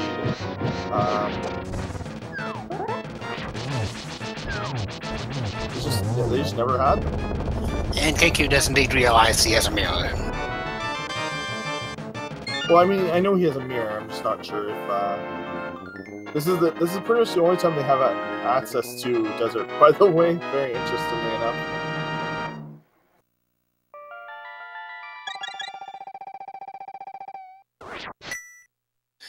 And after missing that first sword, he's going to be maybe making a couple checks to try and get a Master Sword before having to make that loop around.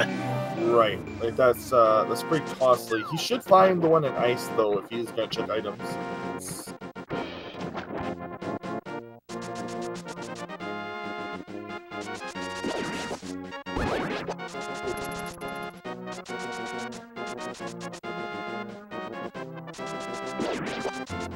And Zoasty gets it.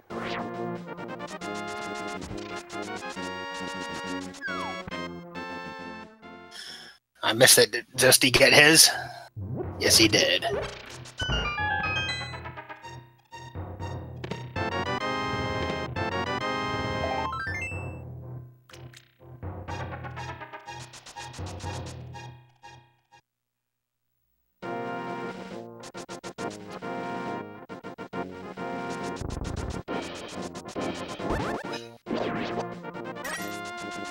Meanwhile, Maniacal and Solski are continuing their tour of Link to the Past, searching for that Somalia.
Okay, so yeah, Solski and Maniacal again, like they have just an awful spot.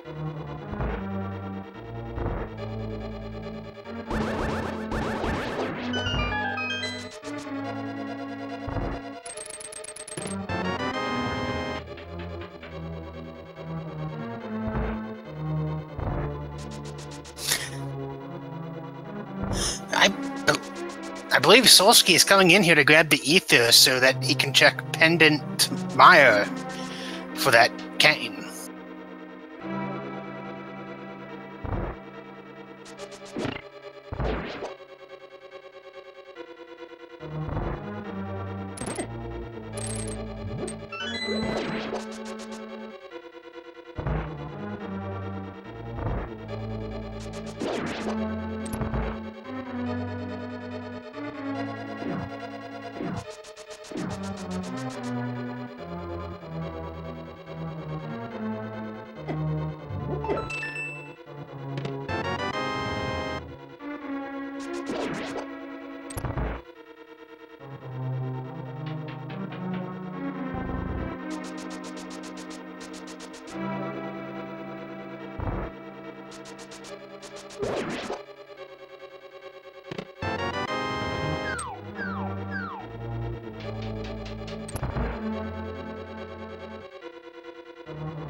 And looks like they should be done fairly shortly.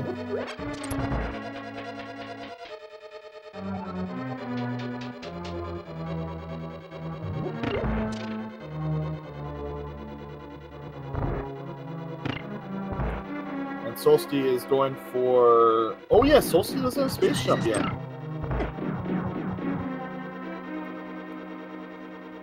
Oh no.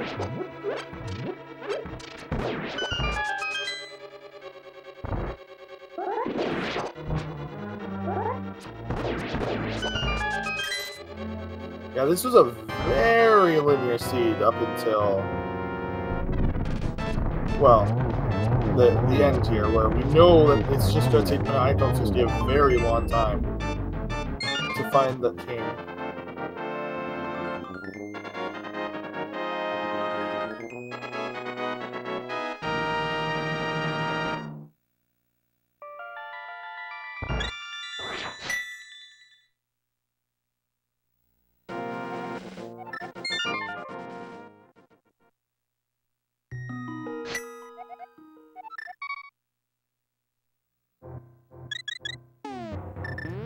Yeah, we're going to see T... Nope, we can't see TR here. So we're going to see Hera.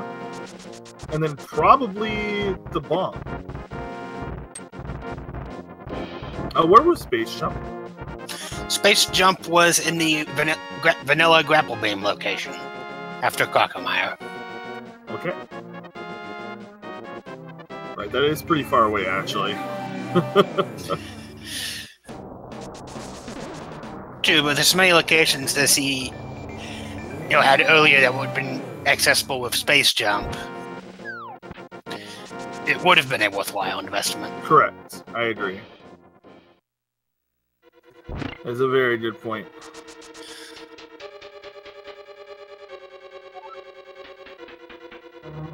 It also means he will not be able to go for that tempered sword.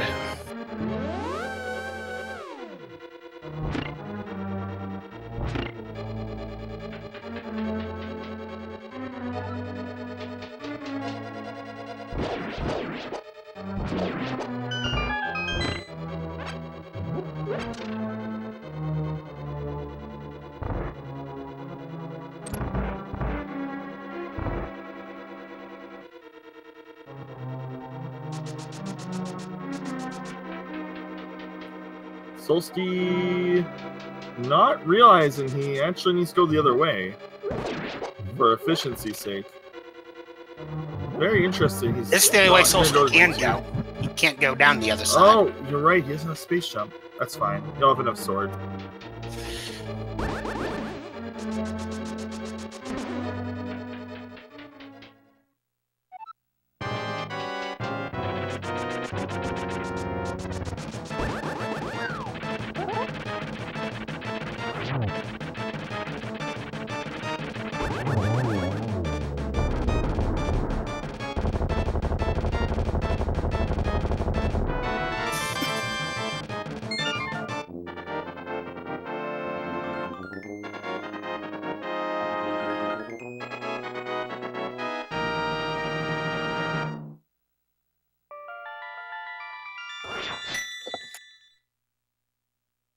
And Keku is the first person to have all 4 Super Metroid bosses down. The Turian awaits. I'm not too surprised that I swear Zoasty did it. In fact, I'm almost positive he must have. Because he has Desert down. Yes, Zoasty has Ridley down. Just not marked on the tracker. My mistake. Yeah, I'm 99% sure he has. Although he may have just gone through Golden Tuizo and came out for that.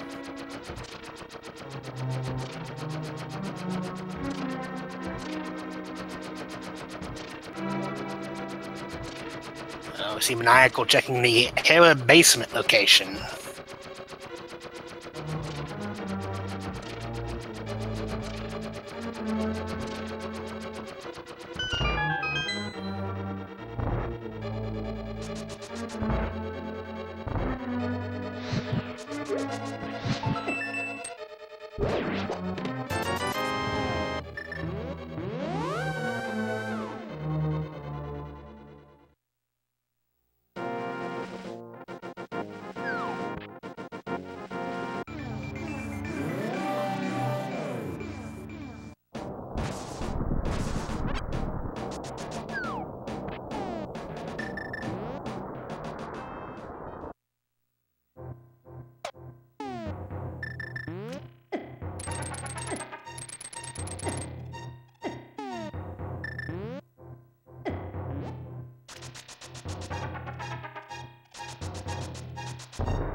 Okay. No, that lamp has already been found? Yes, I believe lamp has been found, but I do not recall when.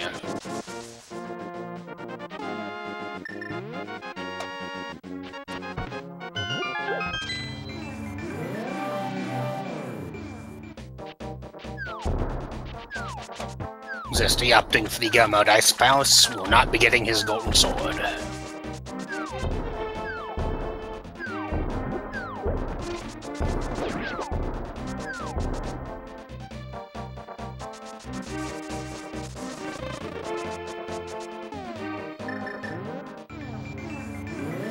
And looks like Maniacal's gonna get the ice beam.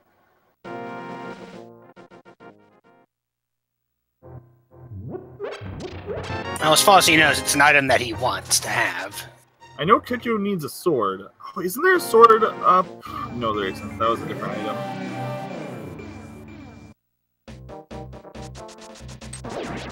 There's the swords on Ice Palace, Purple Chest, Meridia, and Norfair. At least I think they're in Purple Chest. I could be wrong.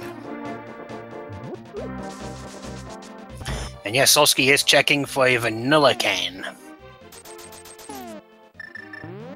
Ooh. Yeah, that is rough. Hey, yeah, no, Keku is actually going to go back for the sword.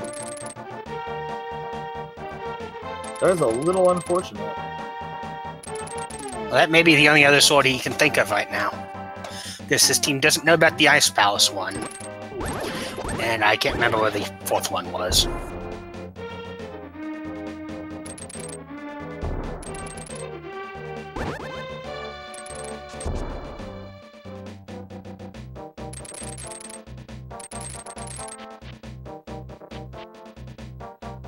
Now the Book of Medora is in the Misery Mire,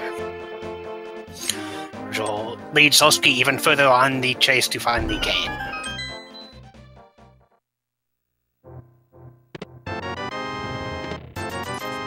Yeah, Maniacal collects the wrong cane from the Pyramid Fairy.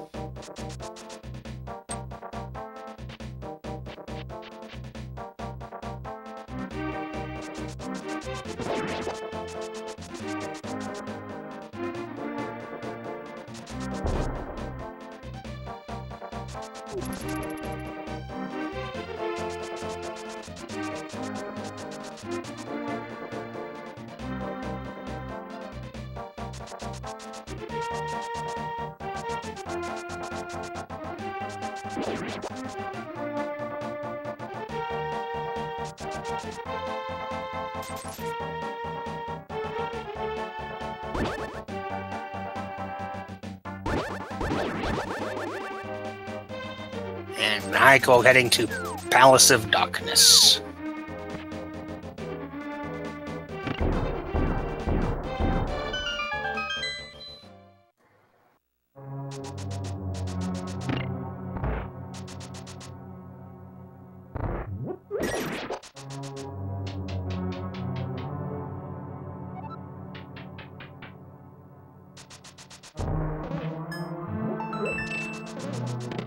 They have to check so many pendant dungeons. They're gonna check all 3 pendants at this point.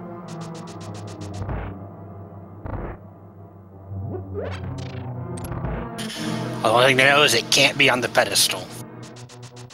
Correct. Because even if we didn't know it was already, they would get one of the pendants.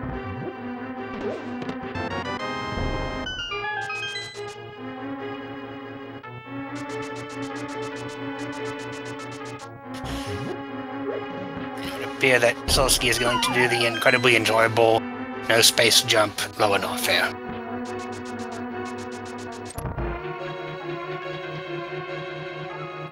He does have spring balls, so there is spring ball jumps.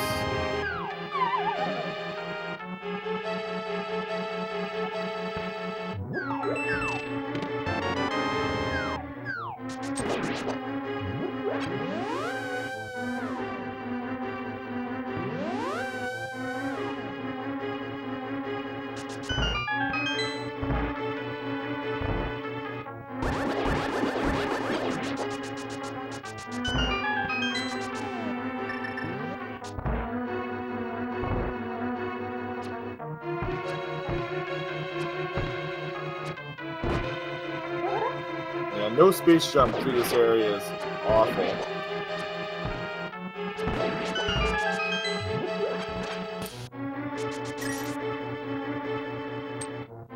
And no high jump boots to boot. Yes, his lack of space jump is cost some time here in the wrecked ship area. And the ability to get that sword.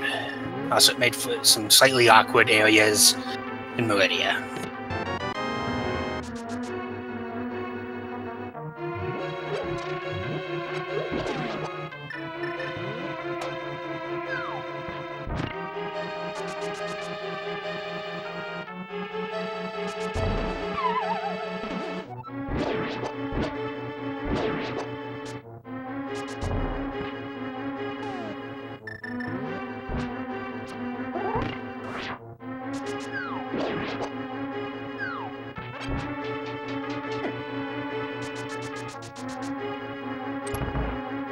At this point, we are just seeing dungeons clear.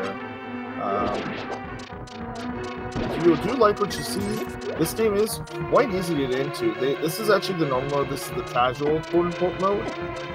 It doesn't require any in-depth knowledge of either game to complete. You just kind of need to know the basics of what the game expects you to know to collect 100% of items. Yes. Now, No glitch. Oh, sorry. So I was just going to mention that no glitches such as green gate or water walking are required. Now, in a race setting, those make it faster, but if you just want to play this game casually, none of those are required, so.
Okay, we're going to see Moth go down to Fire Rod and Hammer, although Temper does more than Fire Rod. I'm not sure Zoasty knows that.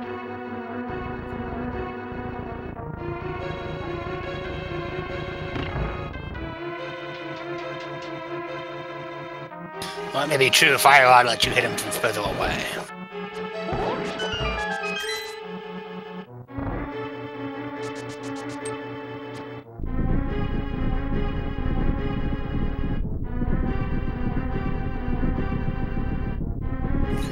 And there we go.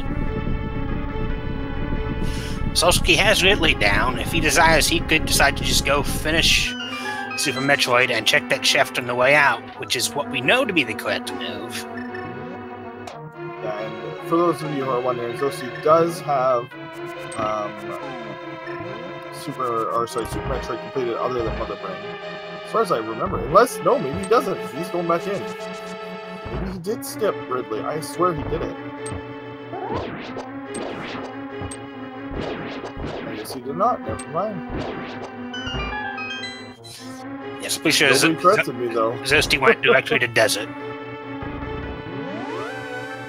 That might have been a mistake then for him. That's just gonna lose a lot of time.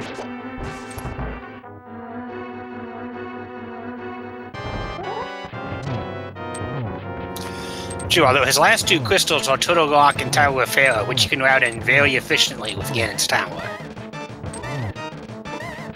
That's pretty much the routing dream.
Okay, so yeah, at this point, it's just a matter of when Solski and Maniacal are going to stumble upon that cane. It could really be any time. And it looks like we're actually going to see our first game completion? Maybe? Nope. Oh wait, he still needs Samaria. I totally forgot. Yes, Keiko needs to pick up his. I wonder, I actually don't know, but was it might have been faster to, might have been faster to just beat Super Metroid?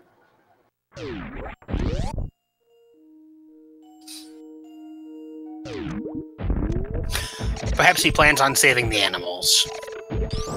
Maybe. Which you cannot do if you beat Super Metroid first. Well, I mean, as far as we know, though, the planet doesn't, it's the self-destruct sequence never starts, so you totally save the animals and the entire planet. Yeah, but then you've just saved a whole bunch of leftover space pirates.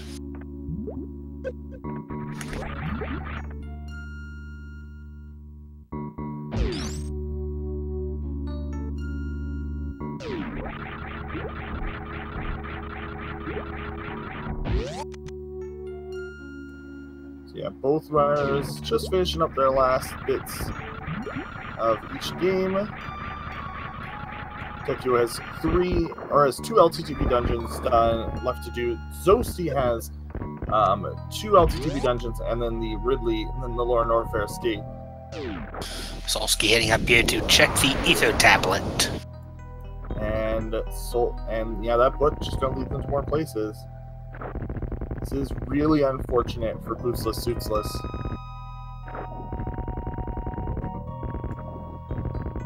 A shovel! Even more continuation.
And Maniacal reset it.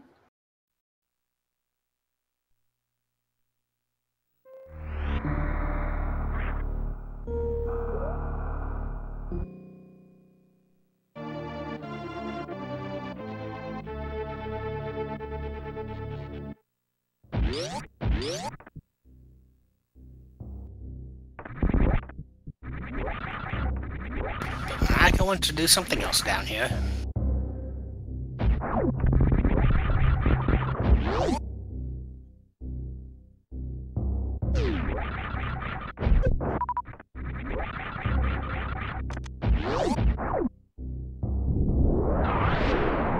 Maniacal may be heading over to get his desert clear in.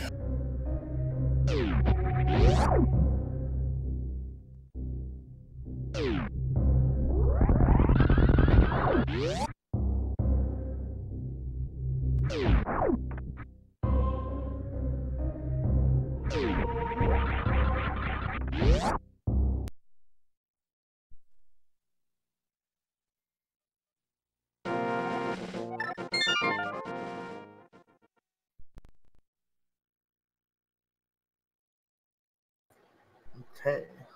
Solski saving and quitting at Death Mountain. Wonder where Solsti's going now. Oh, he has to do EP.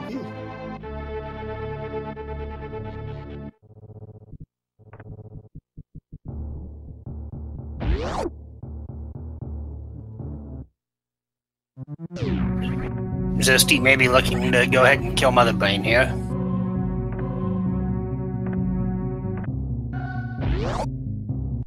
Nope. Maniacal did GGG.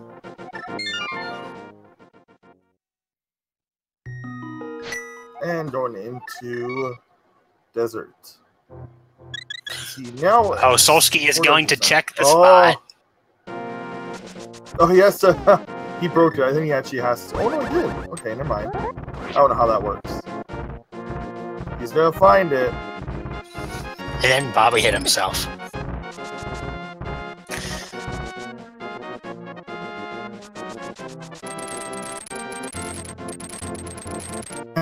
Oh, I would love to have heard their comms there. Indeed. So now they have the knowledge, but they are behind in terms of crystals. Also, very interesting synth on the right side. Yes, they'll both be clearing up Turtle Rock. Then Zoasty will do Tower of Hera, though. Keku grabbing that very, very useful fairy location. So Keku will almost certainly be the first in the GT. Yep, and that's fine because you still have to switch out the bit key, so it's okay. As it's trying to make zoasties faster, unless it's an early check. Keku trying to be fancy, completely fails at it. But yes, now the other team is in go mode, and they can safely actually complete the game if they need to.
And we're seeing now that all runners are in go mode, it's going to be a little bit better.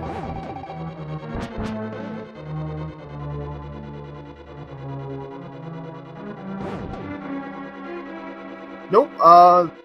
Both the other runners are in go mode, so being in the same place is optimal in this tournament because it is first team to finish, not average times to finish. So if they both finish at the same time, then they know that they weren't leaving each other too far behind.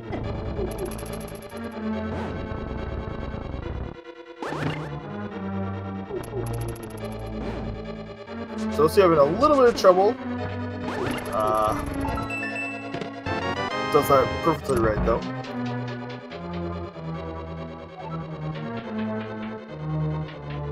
But currently it is Zoasty's Hawaiian host's race to lose at the moment,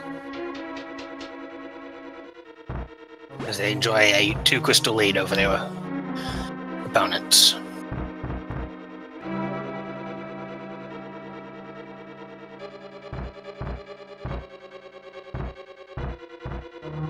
And we see Maniacal rushing to get his Mario cane as fast as he can.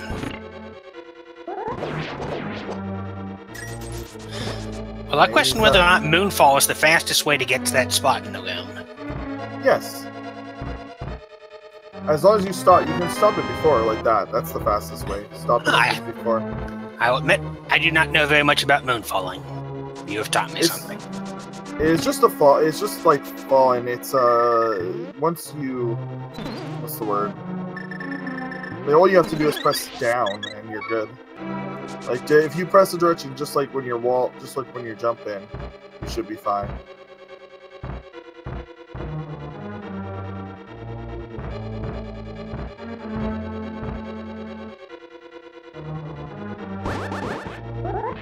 Whoa! Keku got the optimal RNG for that room. Of 32 different RNG patterns that room can have. Keku remembering he does not have to chip the clip.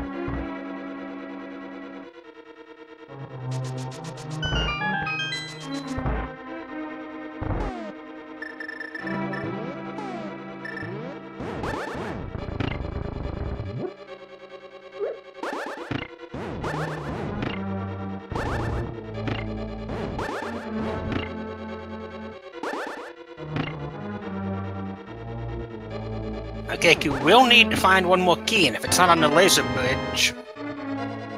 Please use... Yes, I was going to say, please don't use last year magic.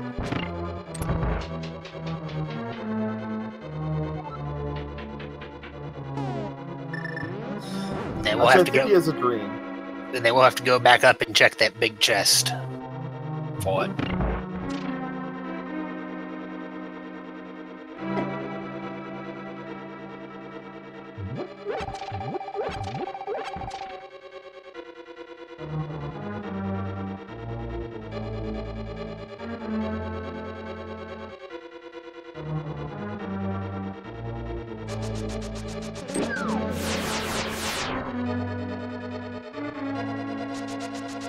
Key is on the laser bridge.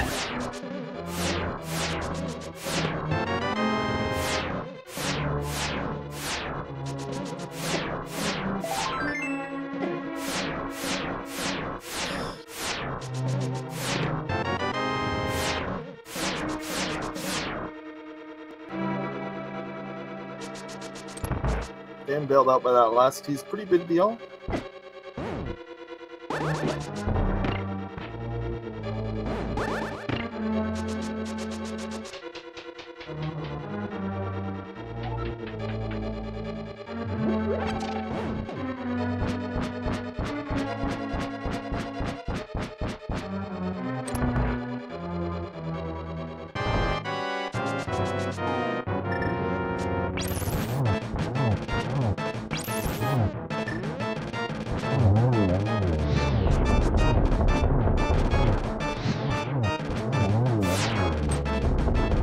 Both runners making very fast work of Trimex's heads.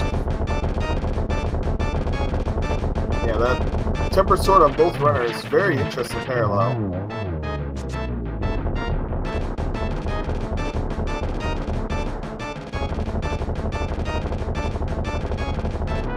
Hey, hit the flute.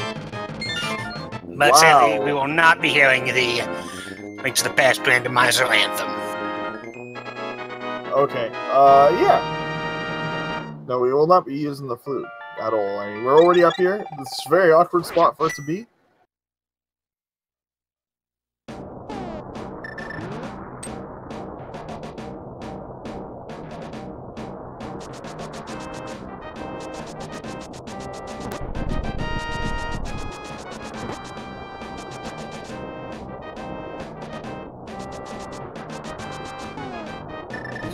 Back to head inside of Ganon's tower to look for that big key chest. I believe that means we are playing a game. Is that correct, Zonas? I don't think we do in this one. Okay. Well, if you want to, just for fun, you can still guess 1 through 22 in the chat.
We got zoasty going in as well. Zoasty, at this point, will probably do the right side just because.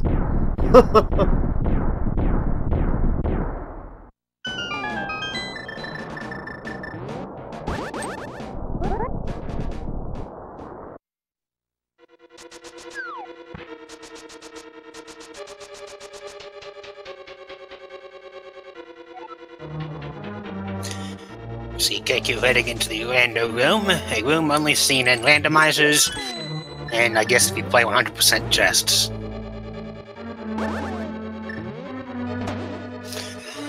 And he finds the small key. If you were keeping count, that was chest number 11.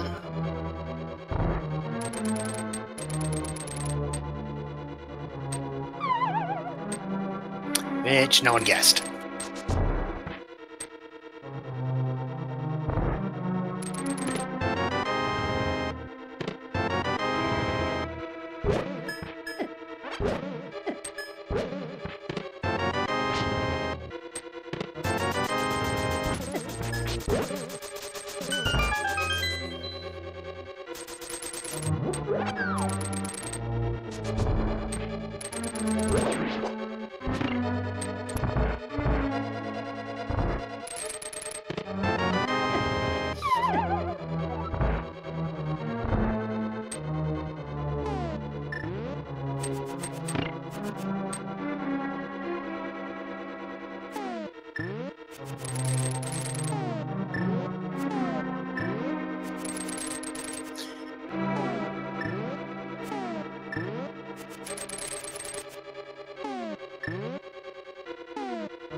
Oh. So now it's just a matter of getting that big key for both runners. And on the right side, they just have So to you keep can going. go ahead and grab some healing and safety fairies. Yeah, still not a lot of health. You do not end up with a lot of health in this randomizer. Also, that one-room Keku-in is the only indication we know that the developers intended for bonking with Pegasus boots. Be a way to access items.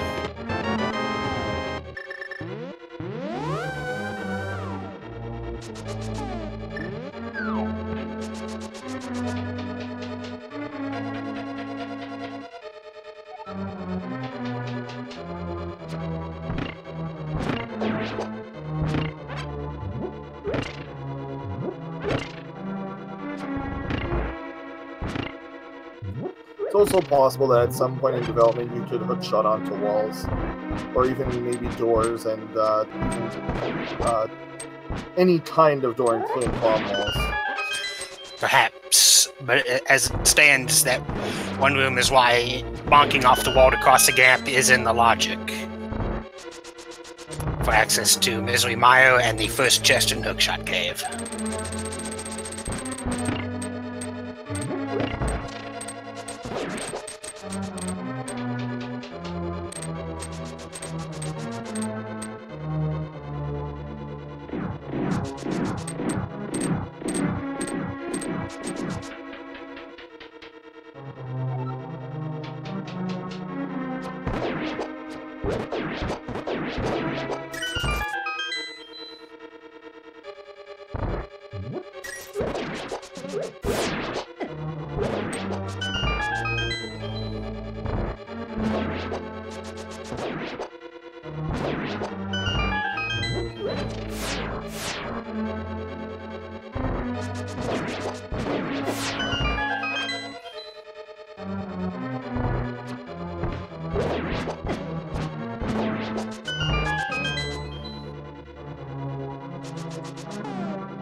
Maniacal and Solski almost in sync in the dungeons. Almost.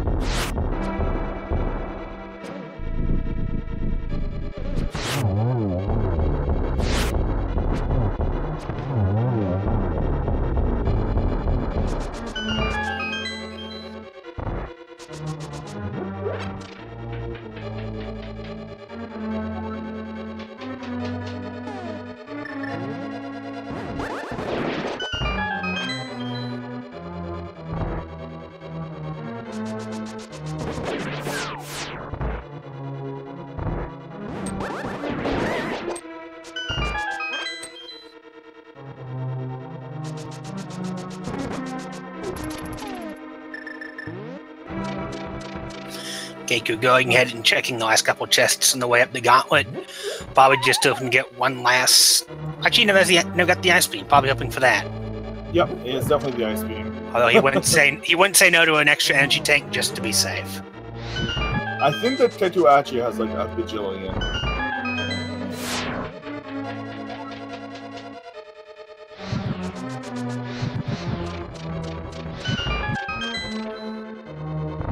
see Maniacal and Solski entering Ganon's tower.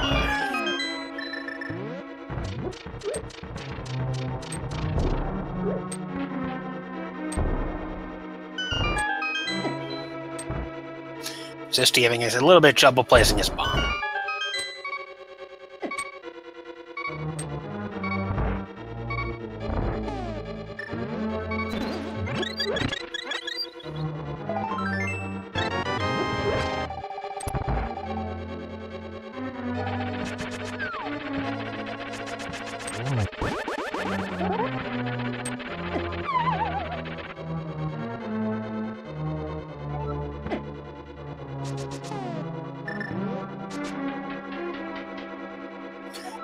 Shoulder has struck.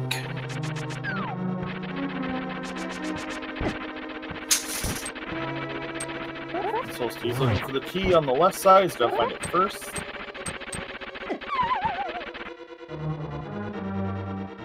But this is a wise splitting up of their movement.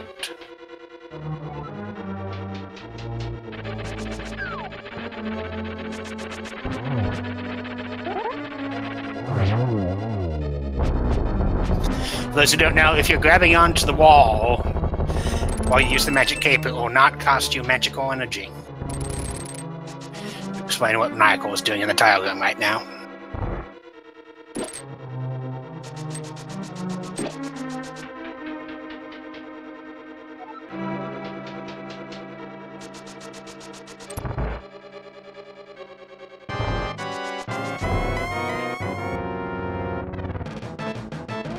Keku was in phase 3 of Ganon.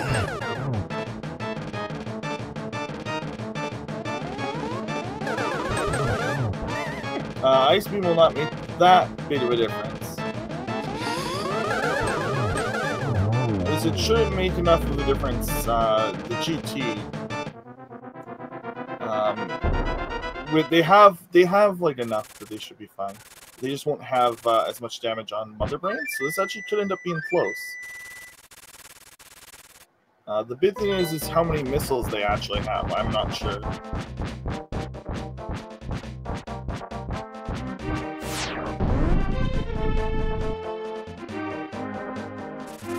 It's not just the time it takes 12 power bombs to explode. They also will have less. They also have to use missiles on the way into Mother Brain, which they wouldn't have had to do with ice.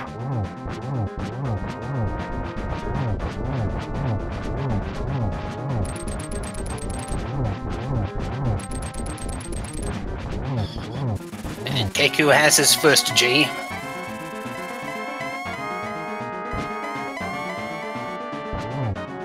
Oh, apparently there's a way to skip with a speed booster. I didn't even know.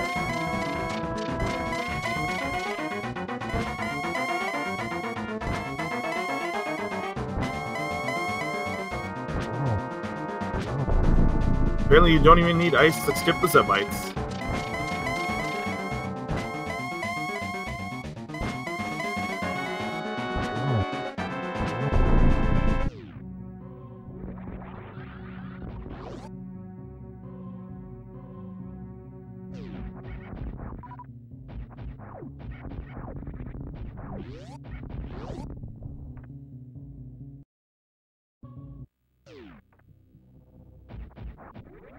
And into Turian we go.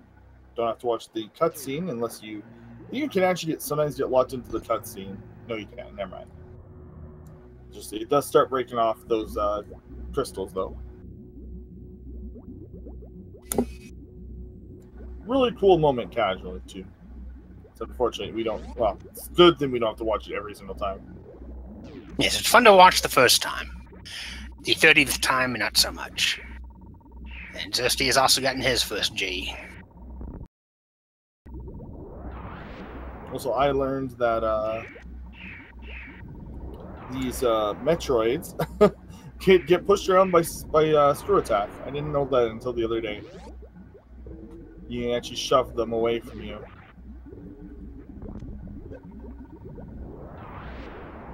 You have to be very careful about his health. Yeah, there's the other downside of using the power bomb strategy. It's very difficult to keep them off of you for the entire time. In fact, it's faster to not. Fortunately, with that many energy tanks, he should be pretty secure. And you do get full refill. Yes.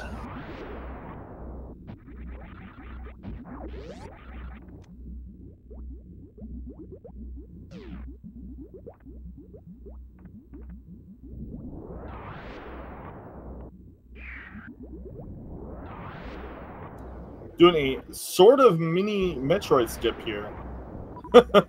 Jumping around them. That's one way to avoid damage. Yeah, very interesting. Those guys are unavoidable damage without screw attack. The blue guys.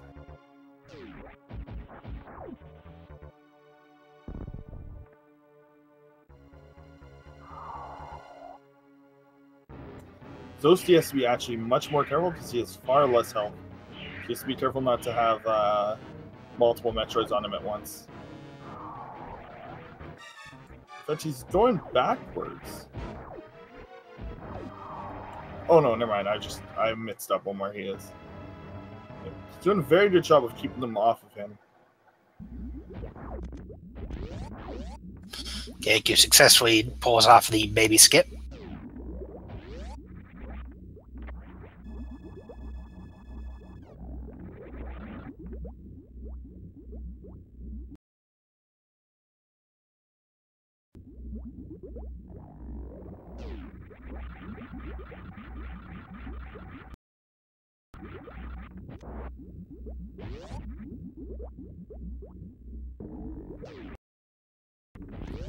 Yeah, both teams might actually be feeling pretty good. Like Maniacal and Solski at just around 230 in GT, like probably aren't feeling horrible.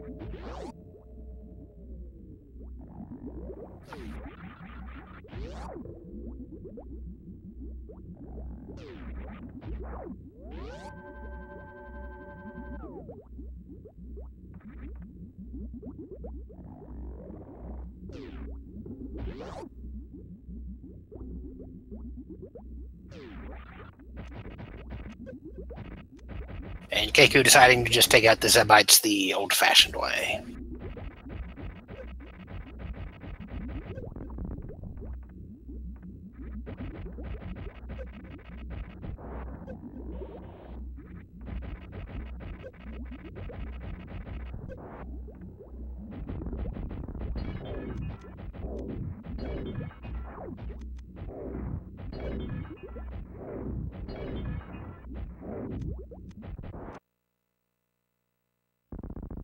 But still has enough missiles to enter the Mother Brain fight.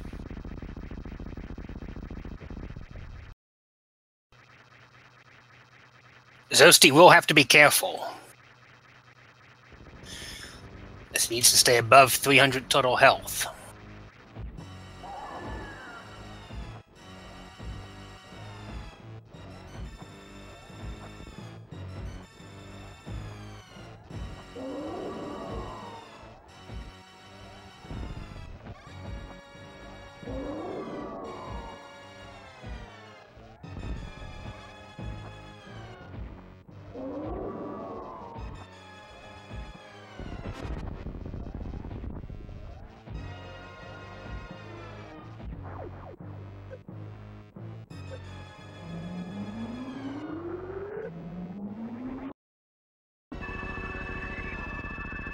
And they are both into the last phase of the Mother Brain. That's actually really good sync.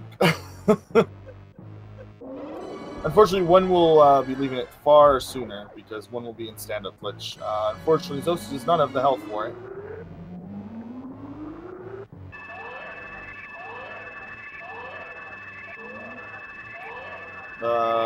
Kind of looks like he's in the floor, but I think he's just crouching.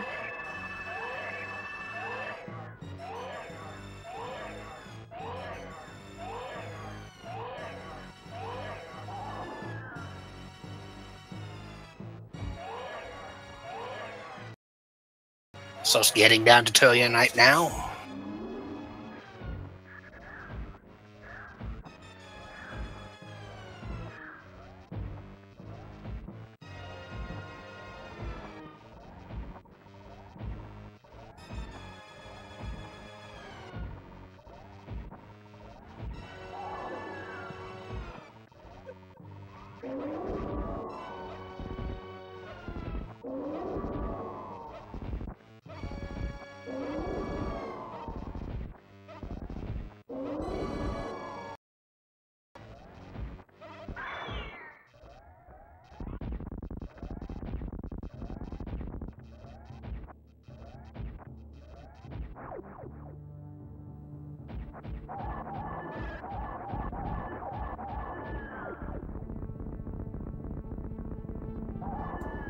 Okay.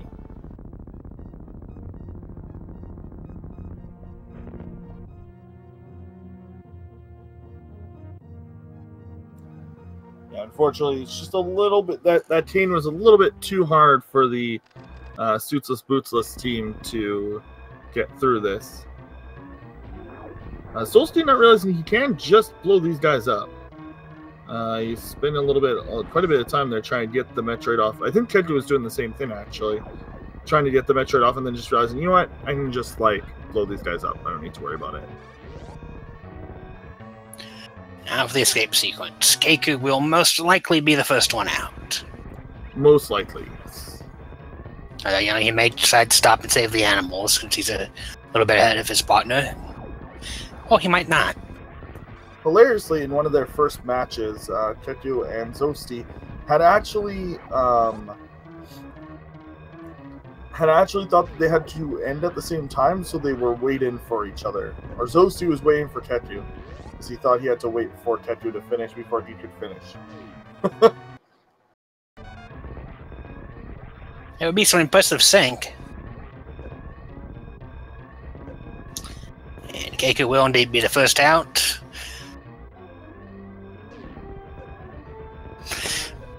Disregarding that saving the animals is canon.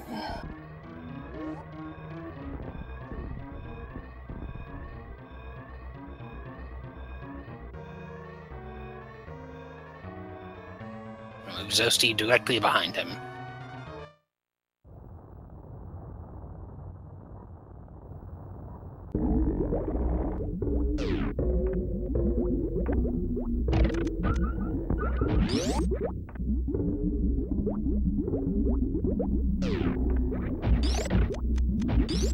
That is GG for Solski and Keku.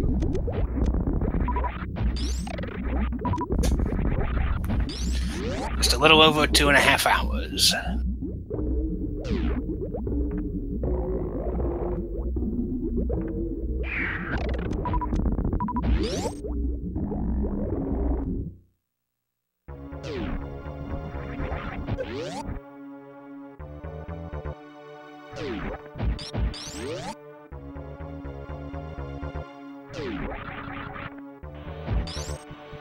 Yeah, 233, 27, and 38 is really good for Zoasty and Keku.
Okay, and we're going to see stand-up, I think, from Solski.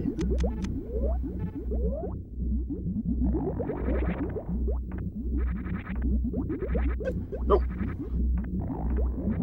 Actually, not 100% sure how you trigger it, but...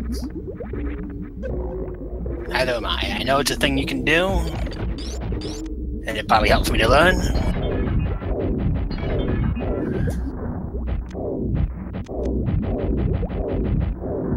See Maniacal about to enter his mother brain fight.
Stand up, which is fine. It's not actually that big of a deal.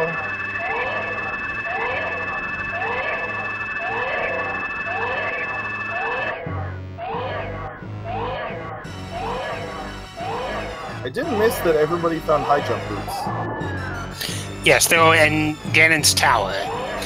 And it would be the 8th chest if you're counting on the left side. And it was a double fire, rotating fire bar. Oh yeah, that's why Solski doesn't have it, because he is a little bit behind Maniacal.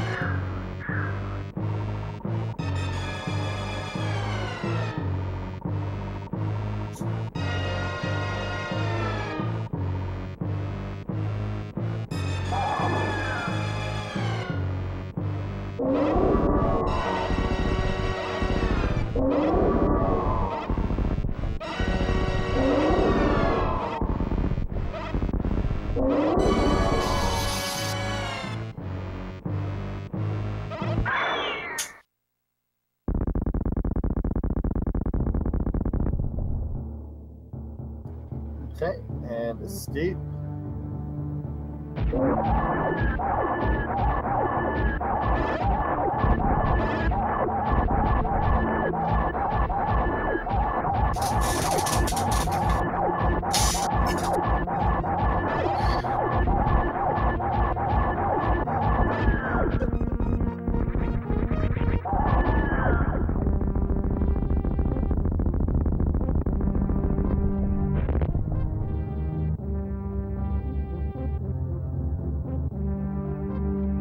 Solski will saving the animals, thereby being first in our hearts.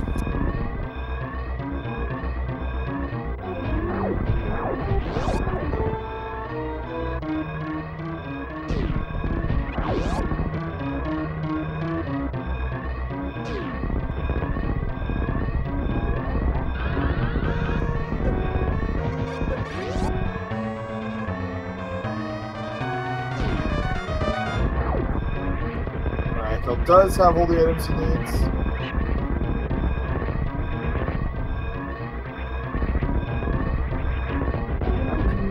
Oh, hi. Hello to Teku and Zoasty. So, that was cool. So what's we heard from the other team they made a big mistake. Do we y'all know what that is off the top of your head? So they think it's a mistake because they might have forgotten. Oh, interesting. They might have forgotten, but they so they didn't have power bombs when they made another check on Retro Bren. Yeah, on Retro Brin. So they couldn't check Shaft. So they got Shaft. Oh, they didn't find the Canis Mario. Not until very late. Yes, after they had each checked some pendant dungeons. What was that, Canis Mario? Is that right? It was Canis Mario, yeah. Man, that's close to the portal too. You know, like to get speed, you can get that real quick. Right, yeah, and I mean they That's what I just did. Yeah, it just kind of never worked out for them, and they did the almost entirety of Zelda. Oh, because they were in Retro Brin. They just left that like that was one of their like loose ends, I guess, in Super Metroid. Yeah, because they were there with no power bombs. Like, no, they must have had power bombs. No, they might have just never mind. They may have just they just left it. Yeah, I mean, if they got everything else in there, then they would. Well, that's not true. You can get the Mother Brain missile with just screw attack. So yeah, but still, I mean, it's so close to the portal. It's not that bad of a check. Yeah, I can see how it could feel. I can see how it could feel isolated, though, for sure. That's the way it goes, though. I mean, the one item that you don't prioritize could be the one that you have to have. Yeah. What do you do? Yes. Yeah, What do you do, Maniacal and Solski? We spend 50 minutes looking for the cane, is what we do. Yeah, Like, once We were one off go mode at like 120, thinking, okay, this seat's great, and then Yeah, it's a pretty nice seed. we were just like at 225 when you guys hadn't done. We were just like, what the hell happened to them? How did they dumpster this? Because we did really badly. Like, you guys must have done really, really badly. But no, They were cool. like short the Meridia items. Like that was the one they were missing. It just took them a little bit longer to get there. It was actually a lot closer than I thought. I mean, that always happens in this game. yeah. Like, I know I made a good a good amount of routing decisions myself, like bad routing decisions and mistakes. So, yeah, it could have been done a lot faster. It was a pretty nice seed. Oh yeah, Well, the seed was great. When Solski found Mirror and Fire Rod, it was like I made a comment that I'm pretty sure this would have been sub 2 if Zoasty and Solski were on the same team. No, I probably made more routing mistakes than Keku. Yeah, but you're the one who found the king. That's true. Oh, I see what you're saying. Yeah. Like so like if Solsti's routed combined with Zoasty's routed would have ended up being. It's really hard fast to push to sub 2 though. Like I could see 210, but sub 2 is like that is a lot. I think it would, because you guys would have been in go mode at like an hour 10. Oh yeah, like you could have subbed. I mean, you could. I think you could sub 2 with a co-op if you did enough seeds. Yeah, but I like think it would have to be luck. A lot of luck. Yeah, you need a lot of luck for sure. Yeah. Like you still had to do Turtle Rock in this one. Right. You still had to go and use the mirror to get to desert, unless the book was who knows where. Yeah, but I'm pretty sure we checked everything, unless the book was Waterway. The biggest random mistake Zoasty made was leaving desert. Like not going back I don't know why I did that. Not going back into Norfair. I thought you had. Like, I was so convinced for like a good 20 minutes you did while you were doing LTTP. I'm like, yeah, he totally did. Why isn't it marked on the tracker? And nobody corrected me. So I was like, oh, okay. Yeah, that was dumb. I know. I realized that just it's one of those things that you realize immediately, but like it's too late. This was just such an awkward scene. Like, you had to do it in that order. Right. Yes. Yeah, it worked out okay. I mean, we finished about the same. Yeah, I felt really good about how Solski and I did the open sequence for the seed, and like, oh yeah, me too. How things worked out early, basically up through first power bombs. I felt like we did a good job with, but then once it opened up like post hype cave, we just checked everything that wasn't right. Yeah, this was a weird seed. There were no power bombs. Like, well, there were power bombs. There were 2 packs. There was the one at King's Tomb, and there was the one at Speed Missiles, and those were both in Logic. Oh, we didn't even do case too. We kind of took a while to find power bomb just a little bit, but we were like, okay, we need to progress at least. So that's why we went to once we got Morph, once we got the boot to get Morph, and then we went. I told Solski, go ahead and go into Super Metroid and see what you can do. And then we come to find out you couldn't find any bombs in Metro Britain and Brinstar. So I was like, okay, I'll go to Norfair, and then still didn't find anything until I went to Norfair. I went to Death Mountain, and then found the what's it called? The Morph bombs. I'm like, oh, all right, sweet. Yeah, Morph. This was a very bomb jump heavy seed. Very bomb jump heavy seed. I was ready to bomb jump pantry item, but then Space Jump bailed me out. Yes. Keku never. Is that what call No, Solski never bothered to pick up the Space Jump. Correct. It just wasn't worth it. It just didn't make sense to send him down there for just Space Jump. I think it.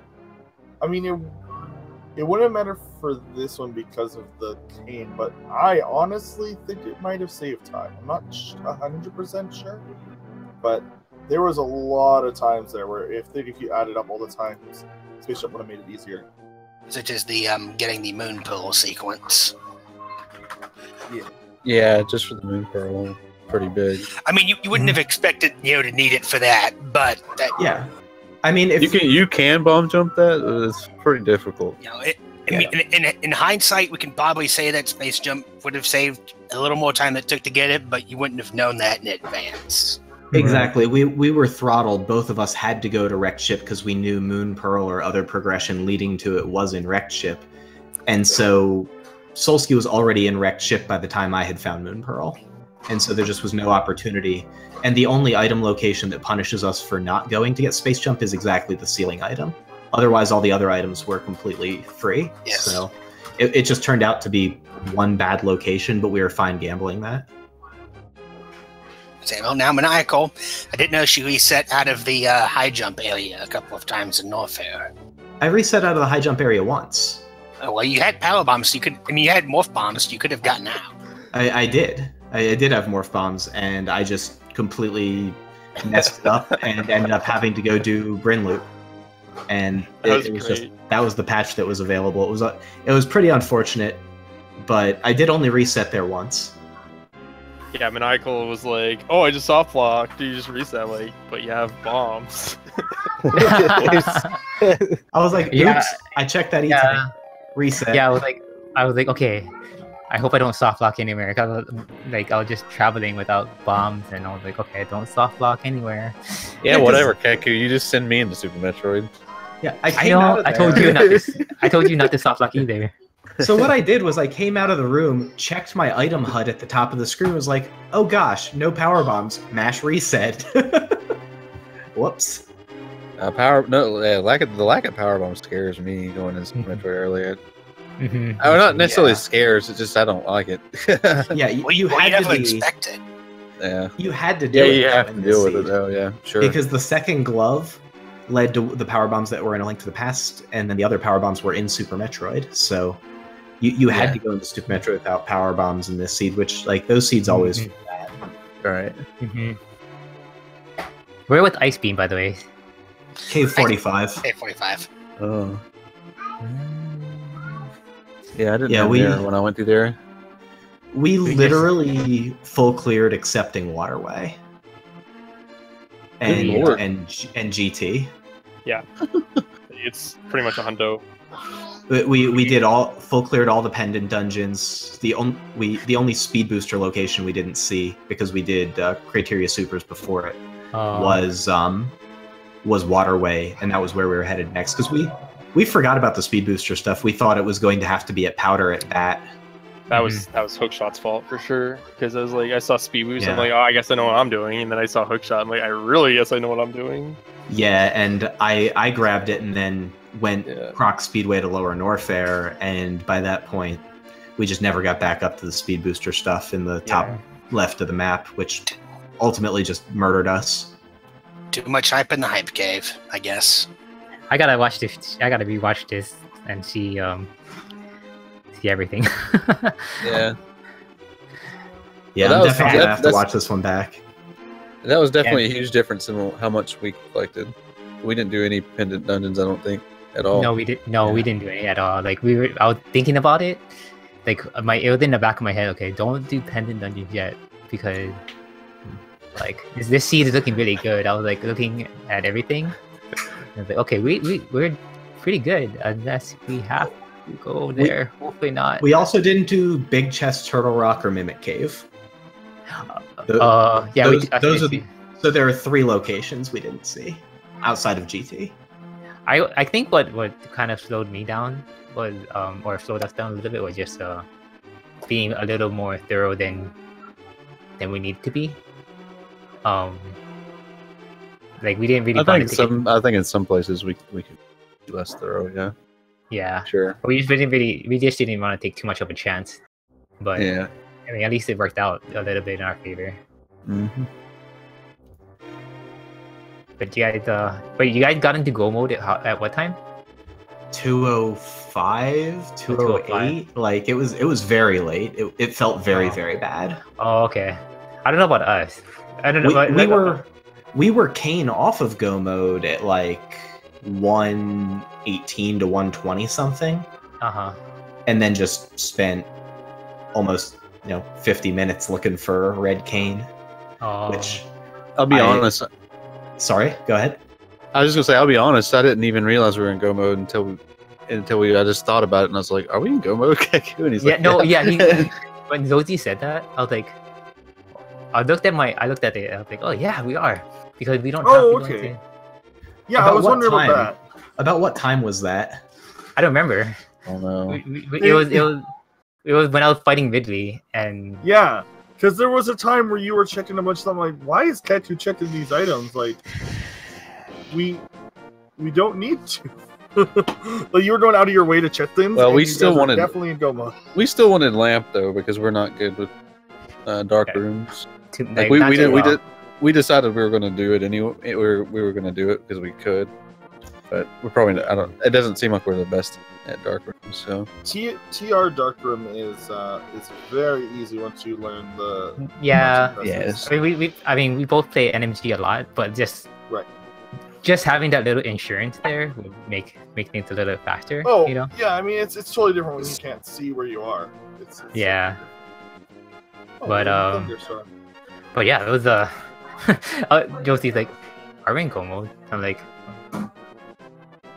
"Yeah, we are. Let's just get the heck out of here."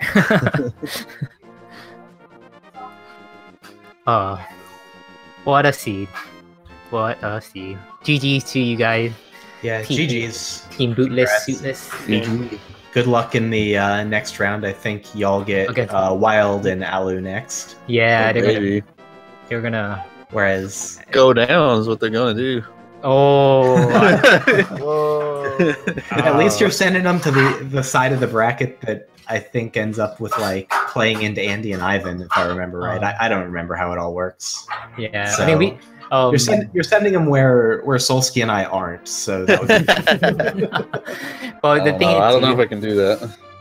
The thing is I think because this is round 3 on the top bracket, and then loser's round is still got to do loser's round 2. It looks like yeah. This puts Solski and I against Elminster and Gesellschaft, which should be a lot of fun. Yeah, we got a lot of good teams. I mean, a lot of teams came out and played. So I'm looking forward to seeing all the other matches. And I'd like to thank you guys too, Zelnus and Lachlan, for commentating. And who's our trackers for tonight? It was Shalaska and Cassie, but I think with all the delays, they both pieced out as soon as they didn't have to track. Okay, well, thanks to them for tracking. I'm pretty sure this game is not easy to track. Indeed, they had the silent but heavy burden. But you guys were fun to commentate for. Oh, thanks. You should have heard me and Sophie. I said, we wanted to know Don't say it out loud, but man, I did want to hear what Solski said when he found the cane. I mean, we knew it had to be their waterway at that point, so all of the unpleasantries were well before we actually went to those item locations. I think the reply was like, "Yep, it's here." Oh, okay. Me and Zoasty were just bickering on like how bad we were getting hit and stuff. Like my Mothra fight was really horrible, but like, and then he's like, I don't know, we were just picking at each other about how bad our movement were. Hey, it goes back between talking about how bad we are and then like me talking about how I'm gonna beat him to the end of the game or something. Yeah. Like it's a weird trash talking / low dynamic or something. I don't know. Yeah. Yeah. Once we hit go mode, Solski was pretty adamant about beating me as I fed him information about the key layout in Turtle Rock. Nice. Yeah, he's like, "Oh, I'm gonna be like way ahead of you." Oh, and wow. He's like, "I'm opening up T-Rock." I'm like, "Same." He's like, "Oh." Didn't see y'all finish a second away from each other. All right. But Well, part of that was Solski waiting on me. Oh. So he was probably 35 seconds ahead, but it was still a pretty close finish. Yeah, you're MB3 when I was just passing Leodox into you climb. So yeah. But yeah, I'll echo what Keku said and say, yeah, thanks Zelnus and Lachlan for the commentary. Thanks to the trackers. I heard Cassidy, and I am blanking on the other name, but appreciate it. And thank y'all for sticking out and waiting and bearing with the late start on this one. my bad. I'm so sorry. Thank you very much, everyone. All right. Good Well, game. yep. Yeah, You guys good have a game. good night. Good luck You next guys have a round. good one. GG to you, Thanks, and good luck GG, against the team Canadian Cack Attack crew. And if for those of you who are in chat, if you guys want to watch the VOD, keep a lookout on the YouTube Speed Gaming channel, and it'll be up within a couple of days. Okay. All right. Bye, everybody. Take care, everybody. Have a nice evening.